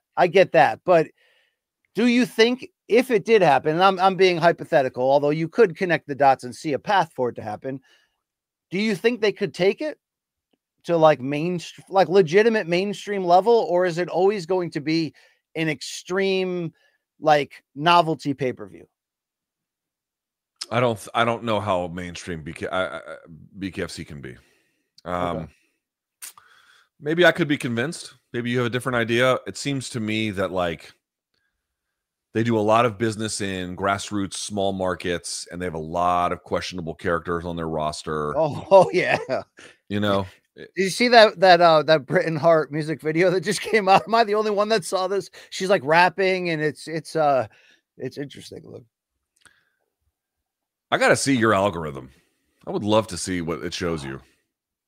a lot of future waitresses, Luke. No, I'm kidding. All right, enough of that stuff. Okay, hey, let's transition out of that. Thank you very much. And it's playoff time right now, Luke. I don't need to tell you that. Okay, it's playoff time in this show because we're about ready soon to get into that competition. But if you're still just at home watching the games, you're missing out right now. We've been trying to tell you about Pick 6 from DraftKings, where you can turn your hoops knowledge into real cash. Just make your picks, track your score, and if you hit all 6, you're looking at bigger payouts than Prize Picks, flex plays. This is what we're talking about tonight, right? Game 2, Knicks versus Pacers in an incredible Eastern Conference Final Series. Incredible, Luke, because that sort of choke and collapse that was sort of historic by New York in game 1. And did you see the bounce on that Halliburton shot? Holy crap, Luke. What a wild series. But when you look at that from a standout of which of these stand-up point of which of these standout players is going to go over under on these core stats, you got a lot of big players in those lineups that can fill up big tonight. Are you part of the Halliban? No, I don't go that deep. Well, Tyree or the whatever. I'm not going to get into it, but yes, as BC indicated, you know, we're not looking. You got to pick. Oh, who's going to win, Knicks or Pacers? That's really not what this is about. It's about who are the high performers, BC. Who are the guys that can rack up totals, points, steals, assists, rebounds? Who are the big time, not just clutch players, but consistent players? That's what Pick 6 is all about. Now, I missed game 1, BC, although I did see the ending and I thought it was kind of interesting. But this is your chance to not choke. This is a great opportunity from DraftKings. Pick 6, BC. And so here's what you're going to do. Nobody's dropping better payouts than Pick 6. Hit 6 picks, and that's 25x your cash. And if you beat your competition, you could be looking at a 500 times bigger bag in your pocket. And right now, new customers get $50 in bonus picks with just a $5 entry. So here's what you're going to do, BC. The playoffs are on. So why not take a shot at making a little money while you're watching? Download the DraftKings Pick 6 app right now and use code COMBAT. That's COMBAT with a K. And you play $5, get $50 in bonus picks, better payouts, bigger wins, only on Pick 6 from DraftKings. The crown is yours. Gambling problem? Call 1-800-GAMBLER. Help is available for problem gambling. Call 8887-897777 or visit ccpg.org in Connecticut. Must be 18 plus. Age and eligibility restrictions vary by jurisdiction. Pick 6 not available everywhere, including New York and Ontario. Void where prohibited. One per new customer. Bonus awarded as non-withdrawable Pick 6 bonus picks that expire in 14 days. Limited time offer. Terms at pick6.draftkings.com/promos.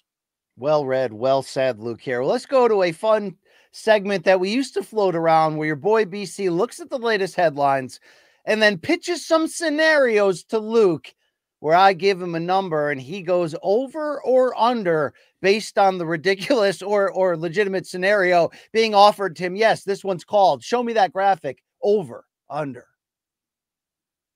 We don't have a real graphic. I just used some generic. Oh, there we go. There's a generic fill-in. That's what we are here. That's what we're reduced to, but we can have some fun with it. Luke, I got 10 of them for you. You just tell me over, under. Look, PFL announced on Tuesday it has moved its debut PFL Africa card in Cape Town, which features Johnny Eblen and Dakota Ditcheva, to July 19th, which places it, by the way, on the same day as Pacquiao Barrios, Poirier Holloway 3, Usyk Dubois 1, and Bam Rodriguez in a unification fight against Kafu.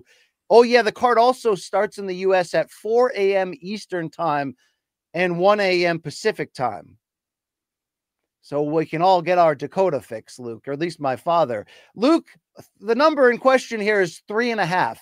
Over, under, the combined amount, including this PFL Africa card, the combined amount of MMA fights under the PFL banner that Dakota Ditcheva, Francis Ngannou, and Jake Paul, arguably the three biggest names on their roster. Jake Paul or Paul Hughes? Jake Paul. Okay. Yeah, there we go.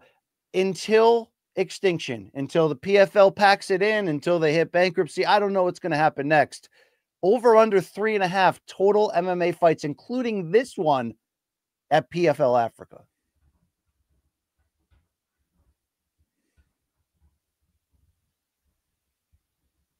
I'll take the under. I'll take the under. Okay, isn't that disastrous? Jake Paul won't fight at all. You might get one more from Francis. You'll get a total of 2 from Dakota. That's it. Damn, that's where we're at, Luke. That's a dark start. All right, let's go to topic number 2. Devin Haney's father, Bill, trainer and manager as well, put out an official hit list for his son. You can see it right there on Twitter, showing the 10 opponents that he wants most next. Number 1 being 140-pound champion Teofimo Lopez Jr. So, Luke, Oscar De La Hoya came out this week. He promotes Ryan Garcia. He says they don't want the Haney rematch next. There's a lot of hype behind Haney versus Teo coming next. Even Turkey and Ring have been tweeting out things that suggest that is the direction they're going next, although a lot of people would like Teo to go to 147 and fight Boots. But here we go. Devin Haney versus Teofimo Lopez, 6.5. That is the over-under on the amount of rounds that Haney would win in a 147-pound bout against Teofimo Lopez if they fought next. 6.5. I'll take the under. I think Teo's a bad matchup for him. Ooh, how come, Luke? You siding with Tim Bradley here? Yeah, I think Teo. Well, not Teo. Bradley thinks Teo's too much for Boots. I don't agree with that, but yeah. I do think his athleticism and his ability to find stuff with it and his craft is going to be too much for a guy like Haney, who looked like absolute shit in his last fight. All right. That's interesting. I don't know if it depends upon, is Haney really broken, or were they just not taking any chances against Ramirez? The whole thing was weird. Haney wasn't mentally yet there. But like, if Haney bounces back, I could see in a boring fight him getting 7 rounds against Teo in sort of a. I can't, not right now. Okay. Maybe I'm still believing in something that doesn't exist. Don't stop believing.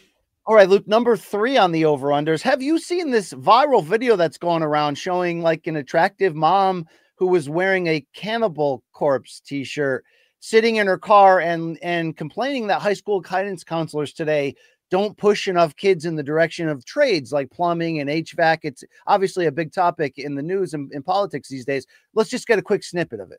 So my eldest daughter just graduated high school. And do you know what the guidance counselor never said, not one time? Hey, maybe look into the trades. Nobody at that school ever said, hey, you could learn to fix an air conditioner and be making 6 figures before your friends finish Intro to What the Fuck Am I Doing with My Life 101. Why do we still treat the trades like it's what you do if you fail the SATs? Like knowing how to install a furnace is somehow less valuable than writing a 12-page paper on the symbolism in The Great Gatsby. Oh, there we go. Thank you, Long Island. I have that exact shirt. I didn't want to make you sit through that if that wasn't the if it wasn't your topic of interest at the moment. But here's the deal. Over under 9.5% of females who own Cannibal Corpse shirts that you assume you would be willing to bang. Having been now to many of these concerts, I am absolutely taking the fucking under. Maybe not a surprise. Maybe, Luke. Maybe. I'm taking the under big time. I mean, are you surprised she was wearing that?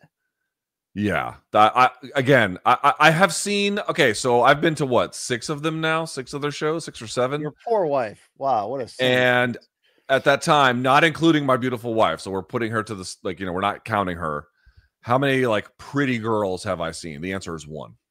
Wow.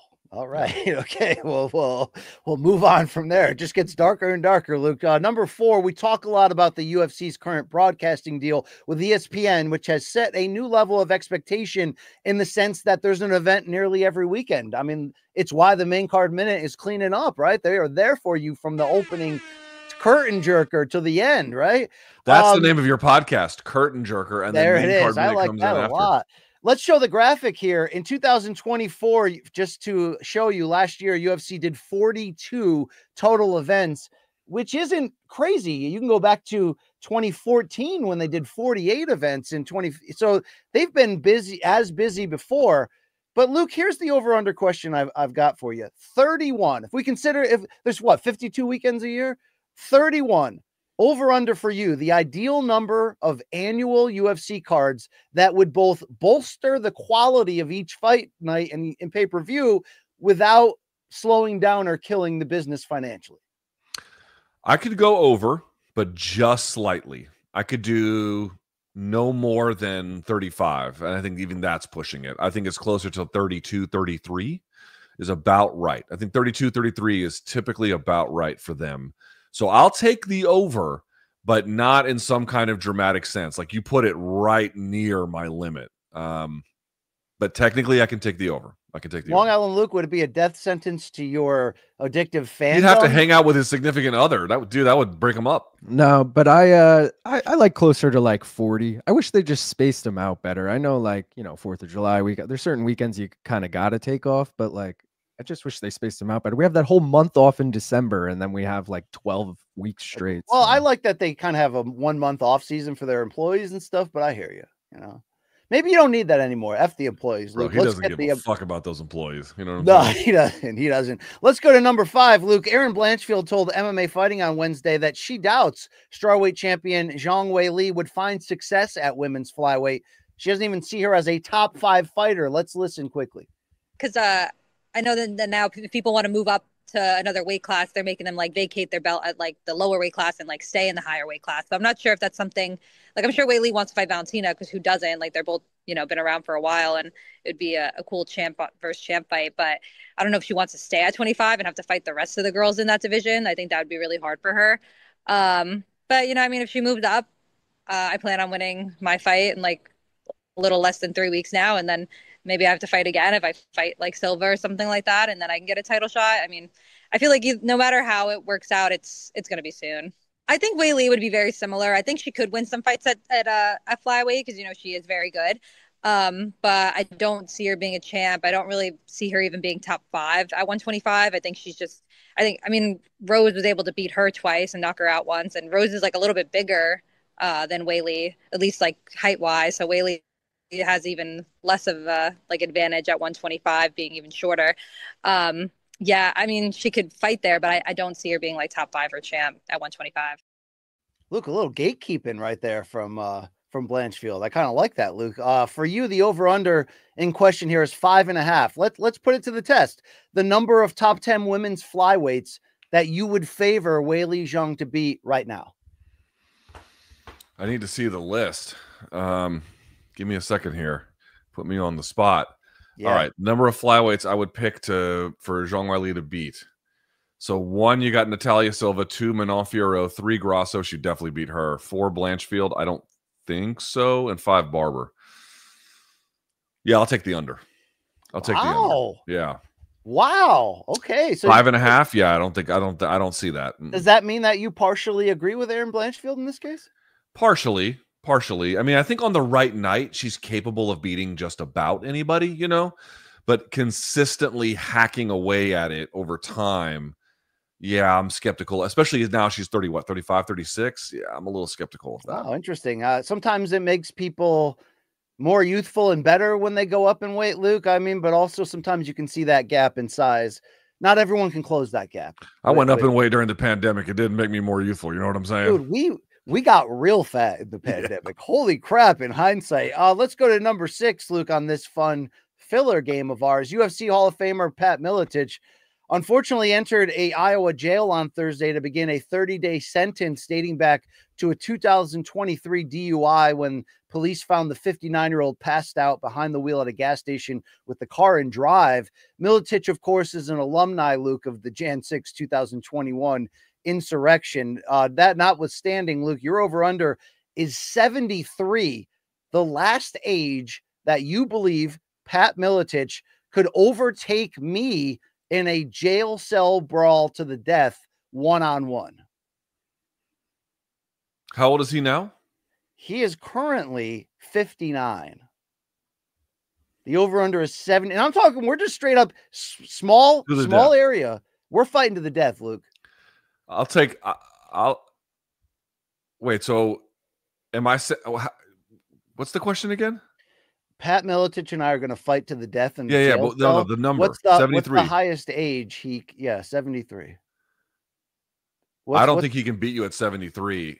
So I'd have to take the under. Wow. Okay. Yeah. Okay. Long Island, look, dude, aging, you know this. Aging is fucking terrible. Yeah, but he has ground skills and heavy hands. You know what I mean? Yeah, but dude, a 70-year-old man, like one good shot, and they're Grandpa ain't coming through that door, right? No, it's a young man's game. Yeah, you got this, VC. You got this. Yeah, all right. Thank you very much. Let's go to number 7, Luke. Jon Jones may be universally considered MMA's GOAT, and he may own a victory over the recognized greatest UFC heavyweight in Stipe Miocic, even though Stipe was 42 and old as shit. But Jones was also the 18th undisputed heavyweight champion in UFC history until that became disputed when Aspinall won the interim title at the end of 2023 when Jones was injured. So the over-under is 12.5 of the other 17 UFC heavyweight champions. If you took them in their heavyweight prime versus the heavyweight prime of Jones, which we have to say is the 2023 version that beat Gane, over-under on the former UFC heavyweight champs that you think Jones would beat if we did mythical matchups here. Because it is an older John, and we only saw a little bit against Cyril Gane and some things. I'd take the under. Wow. Yeah, I took the under. I mean, we're talking like, does he beat Rico Rodriguez? Probably. Yeah, probably. Rico was fucking good. He probably does beat him, but Rico's not some bitch. No, I'm saying there are certain guys from a different eras where you know. Yeah. But his ground game is going to mop up a lot of these guys, is it not, Luke? I mean, the Maurice Smiths of the world, definitely. But like Kane? Yeah, that's a JDS? I'm not so sure about that. Mexico City Verdum? I don't know if he's messing with that guy. Fabricio Verdum was fucking good. Prime Stipe was real good. Like we did have some, even though this division heavyweight, especially in the UFC, has been the least consistent, the most all or nothing, like not a lot of longevity or depth, but the high moments. Okay, what about Prime Randy? He beats Randy. He beats Randy. Okay. Yeah. Okay. Prime Brock he beats too, and you know it. Probably, although that's a different one because Brock's a fucking animal, you know. Well, Frank Mir might give him a little bit of trouble. He might put Frank Mir might give him real trouble. Again, prime Frank Mir, yeah.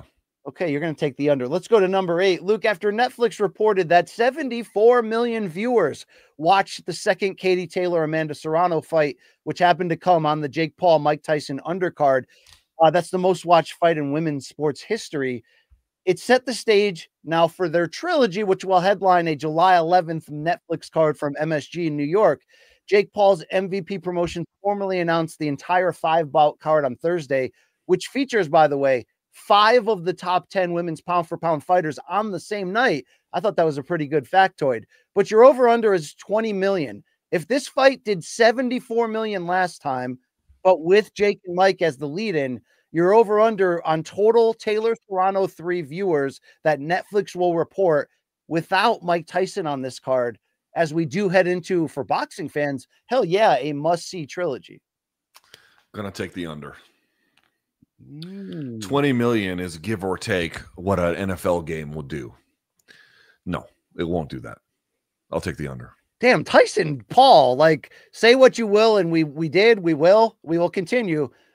But that thing was a magnet. I mean, a freaking dude. I'll never forget the night of that fight. I went to dinner early at one of my neighborhood eateries, and not one but 2 tables around me, both with children, were both talking about it, and I was like, "Yo, this fight is going to be fucking huge." And then it was absolute dog shit.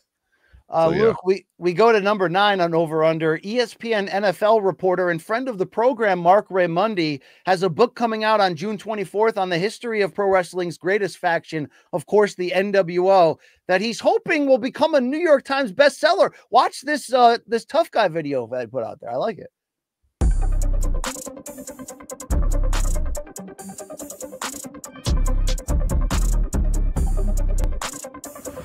Did you know that no journalistic book about pro wrestling has ever made the New York Times bestseller list or Amazon #1? Well, what if I told you that can all change soon?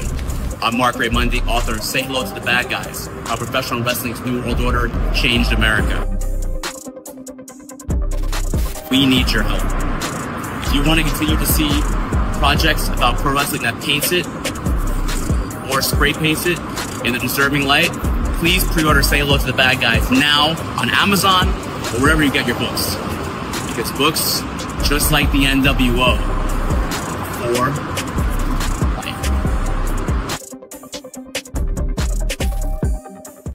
Look, that's like the toughest he's ever looked, or the most cringe. It's dependent upon your taste, but I love Mark Raimondi. I'll never read that book. Well, okay, that's a great segue. By the way, shout out to Mark Raimondi. I've started reading it. I'm looking forward to interviewing him on the BCX to talk about it, Luke, because I get down like that. Obviously, you don't. So your over under is $3,500. The total cash amount that Raimondi would need to pay you so that you would read it and then review the book on your YouTube channel. Yeah, that's not going to be nearly enough. So no, you got to get much higher than that. Like, this is between friends. This is him DMing you and saying, dude, like, I just would love, I think your fan base would love this book. I just love, and you're like, all right, bro, but it's going to have to be, it's like this Qatari, plane, right? Like, we're going to have to rub each other a little bit on this. So, yeah, I mean, this is equivalent to being like, how much would it take for you to, like, watch gay porn? I'm like, well, it's, I'm not an interest of mine. Wow, we just went from having a nice commercial to support our friend to but I hope people I hope that the people who do care about this kind of thing buy and watch this book and support Mark Raimondi, because he is a great guy. 3,500 with like an honest plea from him that's like, friend, I want this to be my time is precious. Your time is money, but not that much money. Wow. All right. You learned a lot about Luke in that answer. Your final one though, Luke. This is the most important. This is the hardest hitting question of all. After 23 years, 4,831 episodes, today, May 23rd, 2025, is the final episode of the long-running Around the Horn show on ESPN, which is still filmed in Washington, D.C. By comparison, Luke, Morning Kombat is closing in on its 6th birthday this July. I have no idea how many episodes we've done, but we've done far fewer than the 4,831 that Around the Horn did. So your over-under is 2.5 years. The amount of time as we enter our 6th birthday that you believe MK realistically has left before cancellation, or there's no more money, or we've lost our, whatever that sort of endpoint, rock bottom is. Over under. I got to close the door. I mean, are you really asking me this question on the air? I think the air is the best place for this question, Luke. I mean, you probably got to take the under, right? Like, media is disintegrating. We listen, but we don't judge. Yeah. All right, Luke. Let me just ask you. Of course, we could survive much longer than this, but what I'm saying is, like, okay. So I had somebody write me yesterday, a kid in college, and he was like, "I want to merge my passions for MMA and journalism. What's your advice?" And I'm like, "Yeah, don't do that. Don't do that." You're like, become a porn cameraman. Yeah, Please just go become a in pornographer or a rug coin, meme coin fucking puller. Like, the worst fucking thing you could imagine doing is getting into the MMA media business in 2020. I mean, it's the worst idea you could possibly have. Yeah, don't do that shit. All right, there you go. Don't follow your dreams either, Luke Thomas. That's over under for you, Luke. Will it see another day or what?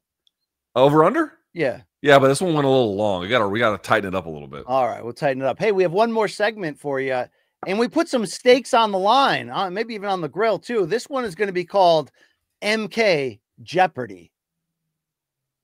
Once again, no animation. There's the no animation animation. So how this is going to work, Luke and I will compete head to head for $100, $200, $300, $400, and $500 questions. Typical Jeopardy across their 5 categories: MMA, boxing, MK show history, deltas, and random. We don't know the questions, obviously. We won't lose money for getting them wrong, except for 2 daily doubles where you get to pick how much you want to bet, and you will lose it on the daily doubles. So that's sort of your wild card. But Luke and I will go back and forth for control of the board. You can steal it if the other person doesn't get it. And the payoff is Wednesday, June 4th, when we do UFC 316 pregame preview with Aaron Bronstetter live with Cuervo on the Morning Combat YouTube channel, 11 a.m. Eastern. The other person has to wear the t-shirt of choice.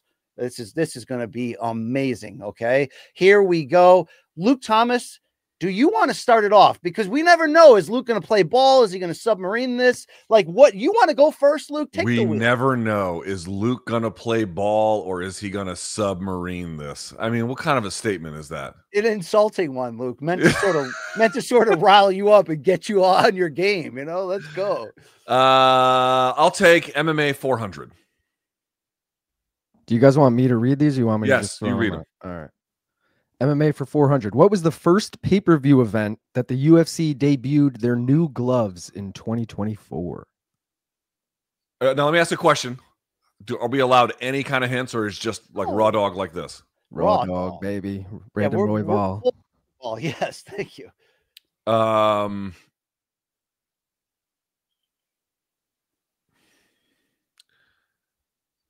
I'm going to say UFC 300, but I don't think that's right. Yeah. It was UFC 302. Oh, you got to give him a chance to steal. All right. I was going to say UFC 305, so I would have got it wrong, but thank you for cheating. Now, in the event that we both get it wrong, does it go back to BC anyway? It would go back to you, but because I fucked that up, we'll give it to BC now. Okay, fine. All right, there we go. I'm going to go with random for 100 here. Let's go. Let's get on the board.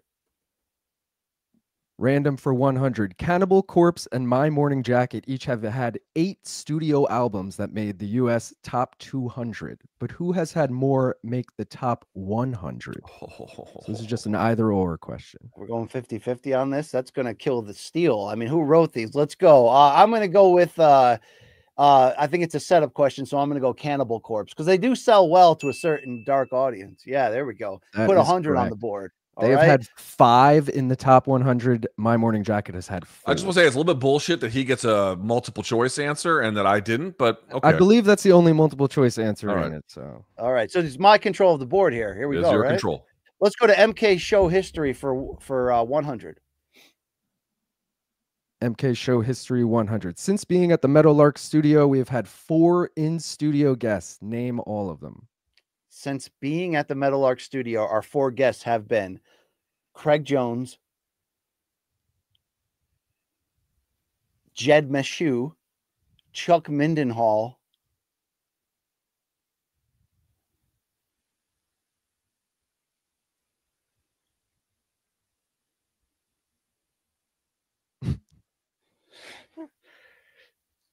Are we doing a timer on this, or? Yeah, I think you got to count me down. There you go. 3, 2, 1. Yeah. Luke, do you want to steal the 4th guest? All right. Craig Jones, Chuck Mindenhall, Jed Meshew, and Dog, I don't fucking know. I know. Who the hell is it? It's your boy, Danny Segura. Oh, fuck. Right. How did I not say that? Me. Yes, you're so right. God damn Luke, it. we get it. Yeah. All right, Luke, you could take. Luke, why don't you take? Also, wait, real quick, because I'm doing 10 things at once, guys. So I apologize. I've totally forgot to been keeping score, but no one's gotten anything right yet. I've gotten one. It's 100-0, BC. Yeah, right? he got the 100. That's right. All right. You got to keep score, Long Island, Luke. All right. That's I'm all right. doing Let's do random 200. All right.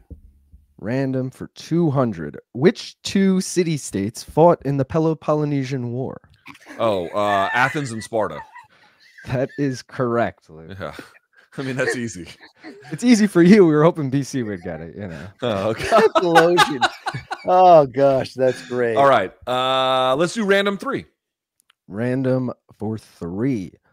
Forget the 5 boroughs of New York City. Can you name the 5 counties of New York City? I think one is Kings County. Correct. Queens County. Correct. I'm out. I don't know after that. BC, would you like to steal? So Kings, Queens, Suffolk?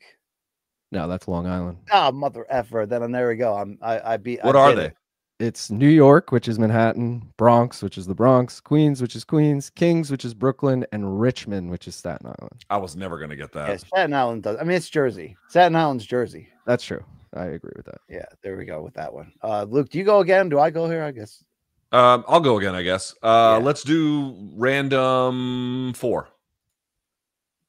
Random for 4. Solve this math equation.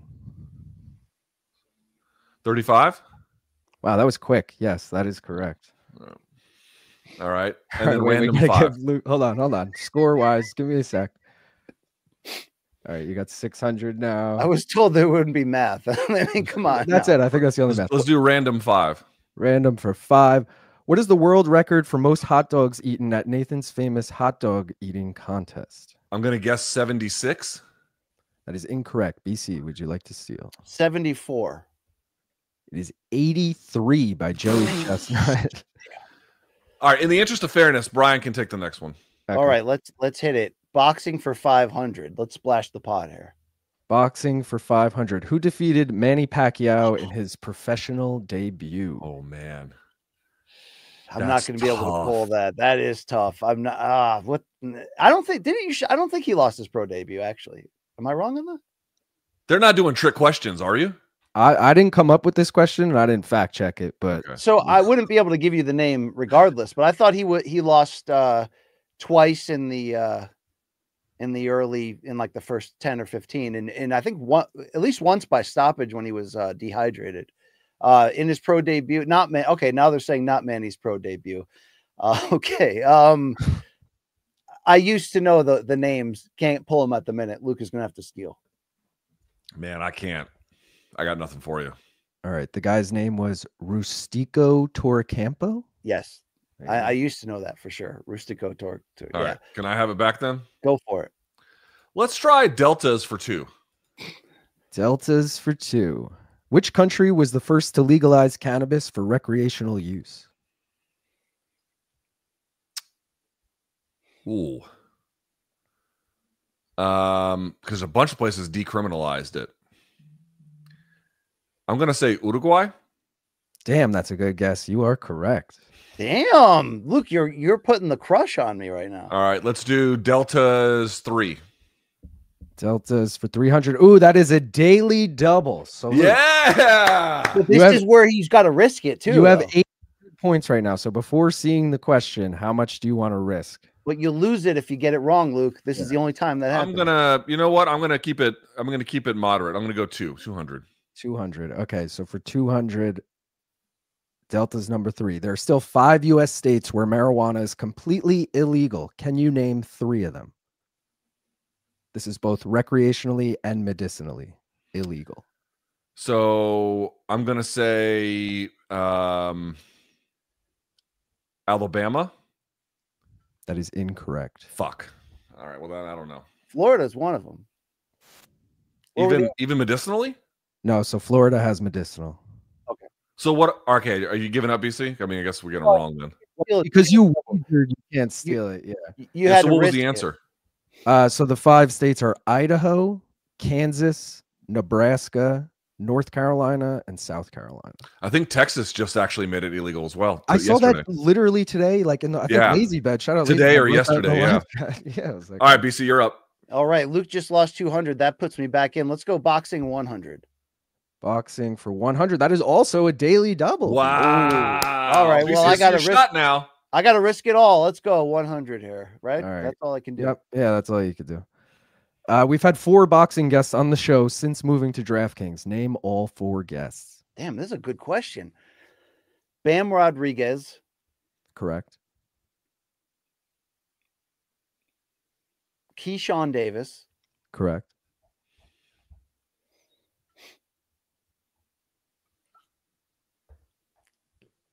David Benavidez. Incorrect. Oh, eat shit, bitch. Take him. You're down to 0, you punk I'm ass down to bitch. 0. Oh, right, because Luke can't steal. All right, so it was Teofimo Lopez, Jesse Bam Rodriguez, Sean Porter, and Keyshawn Davis. So this is, dude, I'm taking a big L here. You know, they knew I would lose the math ones, but I'm not even getting like the boxing / MK history layup ones here. Let's I'm get an easy point on the board. Let's do Deltas 100. Deltas for 100. What does THC stand for? Tetrahydro cannabinoid? Tetrahydro I'm going to go with that. Cannabinoid. Tetrahydro. If he's close, you got to give it to him. Because all right, it's tetrahydrocannabinol. Yeah, he'll take. That's good enough for me. You can. All right, if BC says it's good enough, I'm not going to fight him on it. All right. Let's do MMA 3. MMA for 300. Of the 14 UFC pay-per-views in 2024, how many of them were headlined by someone named Alex? Okay. Then we're just talking pay-per-views.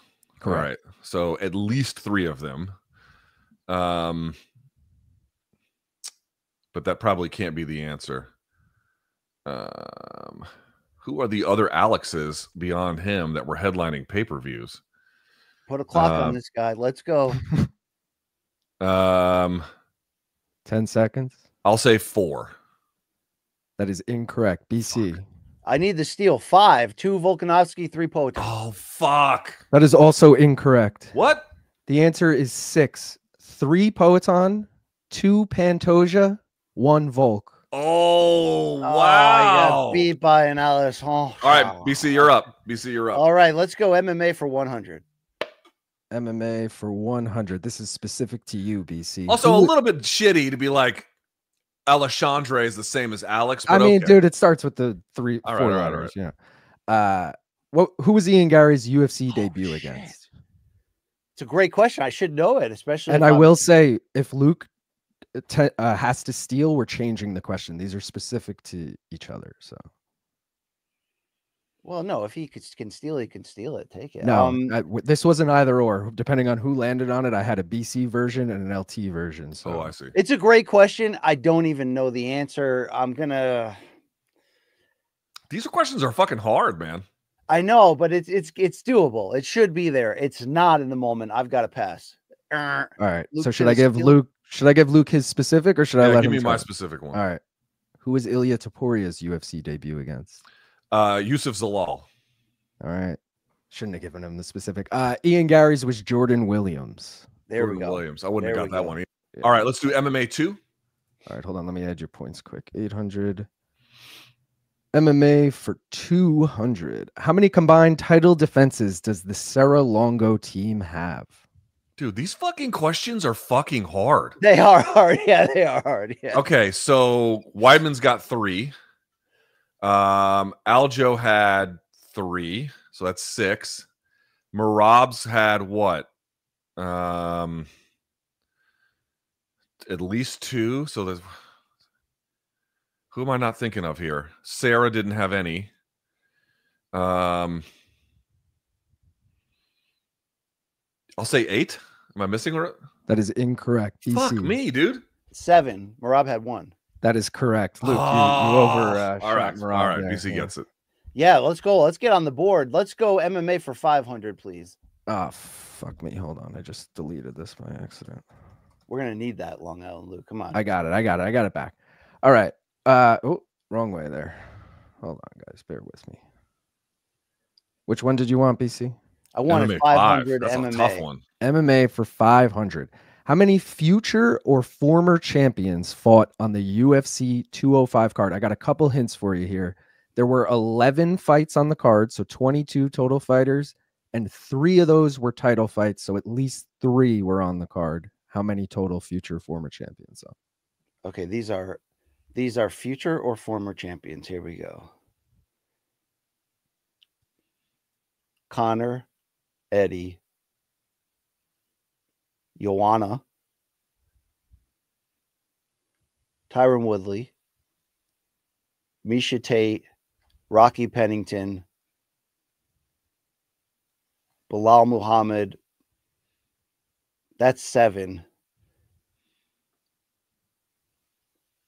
Chris Weidman, 8.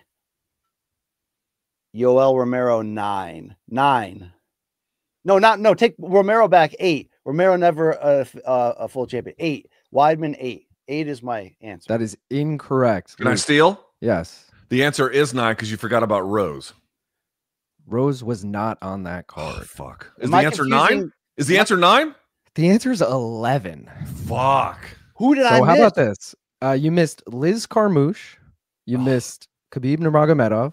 Oh my This God. guy How do we against forget Michael about Johnson. Habib? And you missed Frankie Edgar. I forgot he was even on And there. I believe Dude, I that's couldn't it. pull up who's on that No. card to save my life. So just to name them all in order of lowest to highest, it was Liz Carmouche, Bilal Muhammad, Khabib Nurmagomedov, Frankie Edgar, Misha Tate, Rocky Pennington, Chris Weidman, Joanna Jędrzejczyk, Tyron Woodley, Eddie Alvarez, Conor McGregor. Wow. That was Great a tough question. one. That would have That been was a worth the tough one. 500, but All right, I got it wrong. Let's burn through this. Let's try deltas for 4. Deltas for 4. Who said this quote? That is not a drug, it's a leaf.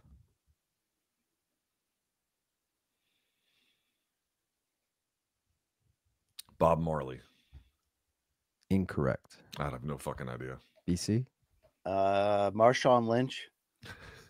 No, it is actually Luke's idol, Arnold Schwarzenegger. Oh, really? Yes. Oh, from the I'm- Pumping Iron documentary. Okay, I'm interesting. coming, Yeah. Let's go boxing for 400. Boxing for 400. Name all 5 Gary Russell brothers. Okay.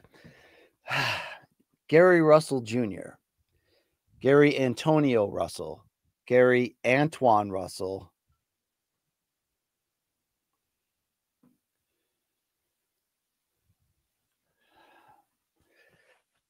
Oh man, this is shameful. because Gary this is- Allen Russell. That is that's correct. 4. Yeah. One more. Damn. It is a bootleg brother, isn't it? Damn. I don't think he boxes. That's probably why. Yeah, Gary Anthony Russell. Incorrect, Luke. I have no fucking idea. It is Isaiah. Oh, That's a hard but great question. You got 4 out of 5. You did good. All right. let's do boxing for 2. Boxing for 2. Which boxer ended Julio Cesar Chavez's 87-fight unbeaten streak in 1994? De La Hoya. That is incorrect. BC. Frankie Randall. That is correct. Wow, good job, BC. Good job. Thank you. Boxing for 3. Hold on, let me add these points. Boxing for 3. Of the top 5 highest grossing boxing pay-per-views of all time, only one fight didn't involve Floyd Mayweather. Who fought in that fight? Of the top 5. It's a great question. Only one did not involve Floyd Mayweather. So you have to get both names. Correct. Okay.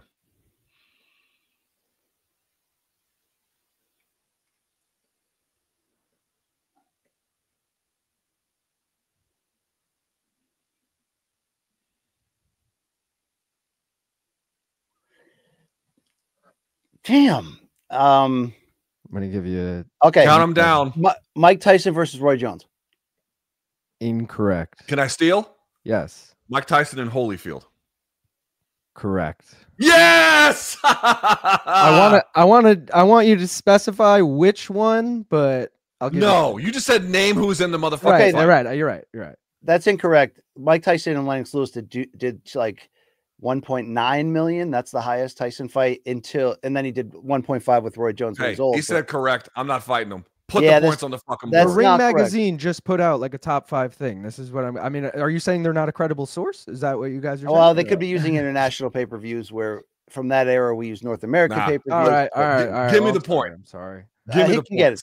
That's fine. He can get it. Go ahead. All right. Let's do this. Show history 2. I'm terrible at this. Show history for 200. We filmed 11 RSDs in the bomb shelter. Can you name 8 of the guests? Dude, what the fuck kind of question is this? All right. Very straightforward question. Let's see. Laura Sanko. Yep. Sean Brady. Yep. Glover Teixeira. Anthony Smith. Aaron Blanchfield. AJ McKee. In the bomb shelter.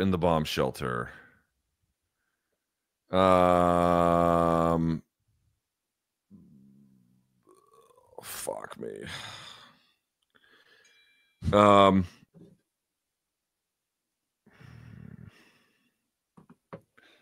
Dude, these are hard ass questions.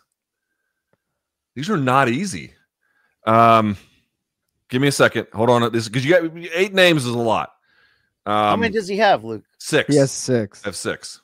I'll give you 10 seconds to name 2 more. All right. 5. I don't know. I'm at my end. All right, BC. Can you name Corey 2 more? Anderson. Fuck. And Chuck Mindenhall. Correct. Oh, so Chuck all is 11. a bullshit one. No, Yeah, we you did an guys official did an one. RSD with Chuck. Yeah. Yeah, we did. All right. All right, Glover he's Teixeira. not dead. He Let's gets go. Glover Teixeira, Sean Brady, Demetrius Johnson, AJ McKee, Chuck Mindenhall, Corey Anderson, Laura Sanko, Anthony Smith, Aaron Blanchfield, Ray Longo, Matt Frivola. Oh my god. I Frivola, forgot. yes. Let's Oh go my Delta's goodness. 500. I got one chance at this. Let's go. Hold on. How many points was that worth? 200? 2, yeah. Sorry, guys. Delta is for how much, BC? 500? 5. That's a tough one. We once allegedly played a fan ripping a bong at an Islanders game on Have You Seen This Shit? What brand bong was it? It's a worthy 500. It's an obscure but not impossible. I'm gonna have to. I don't know it. When you say brand, you mean like company? The name brand of the bong, yes. Yes. Not like what model number. It was, but yeah. I'm gonna say the Tyson brand. No, it was an Illadelph. Oh, I mean, I would have never gotten that. All right, my go. Yep. Yes. All right, let's round it out. Show 3. Show history for 3. Who is the fighter featured in our most viewed short of all time?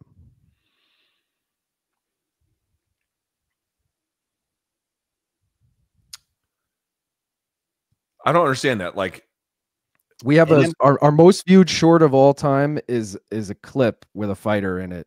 It's focused around that fighter. Who is that fighter? Rashad Evans. That is incorrect. BC. Fuck. Floyd Mayweather. That is also incorrect. It is Fuck.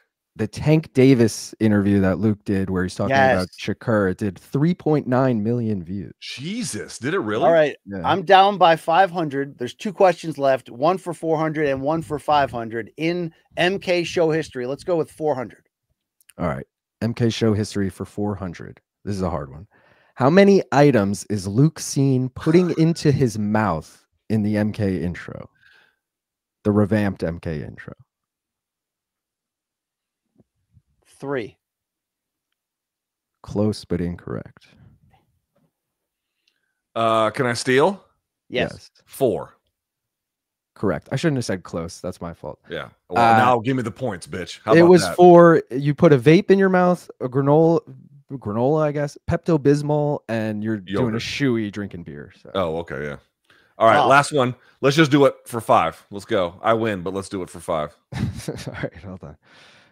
Show history 4 or 5. How many? I'm going to give you a leeway here. How many total numbered podcast episodes did we have? It's in past tense because we stopped numbering them once All the Smoke started. So pre All the Smoke, and you're allowed to get within 20 of the actual number.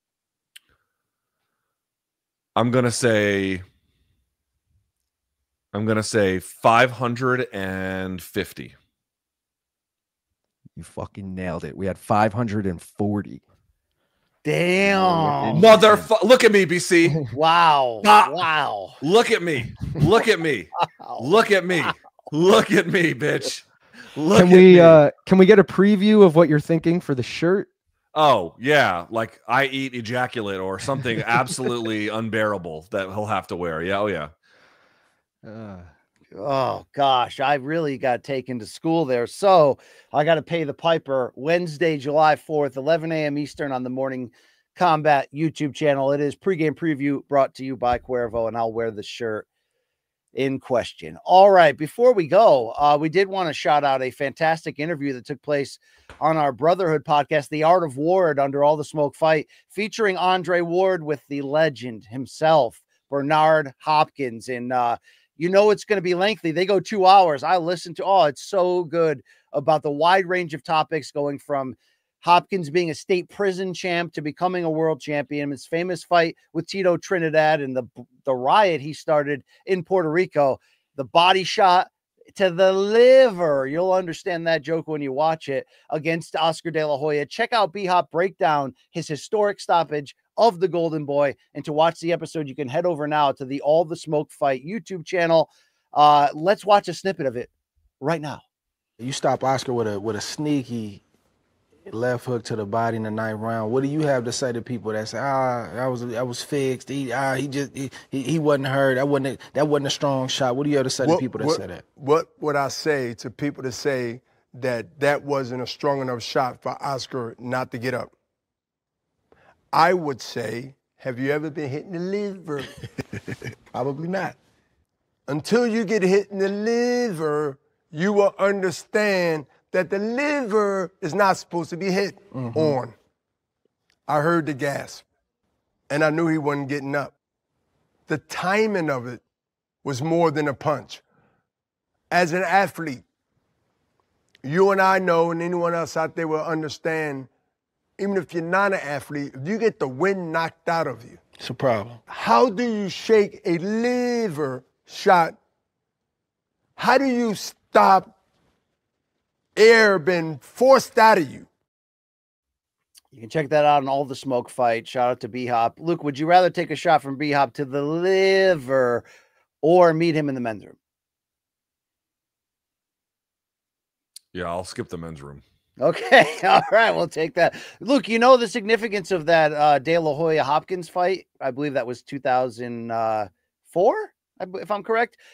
It was the first recognized 4-belt undisputed championship fight of this modern era.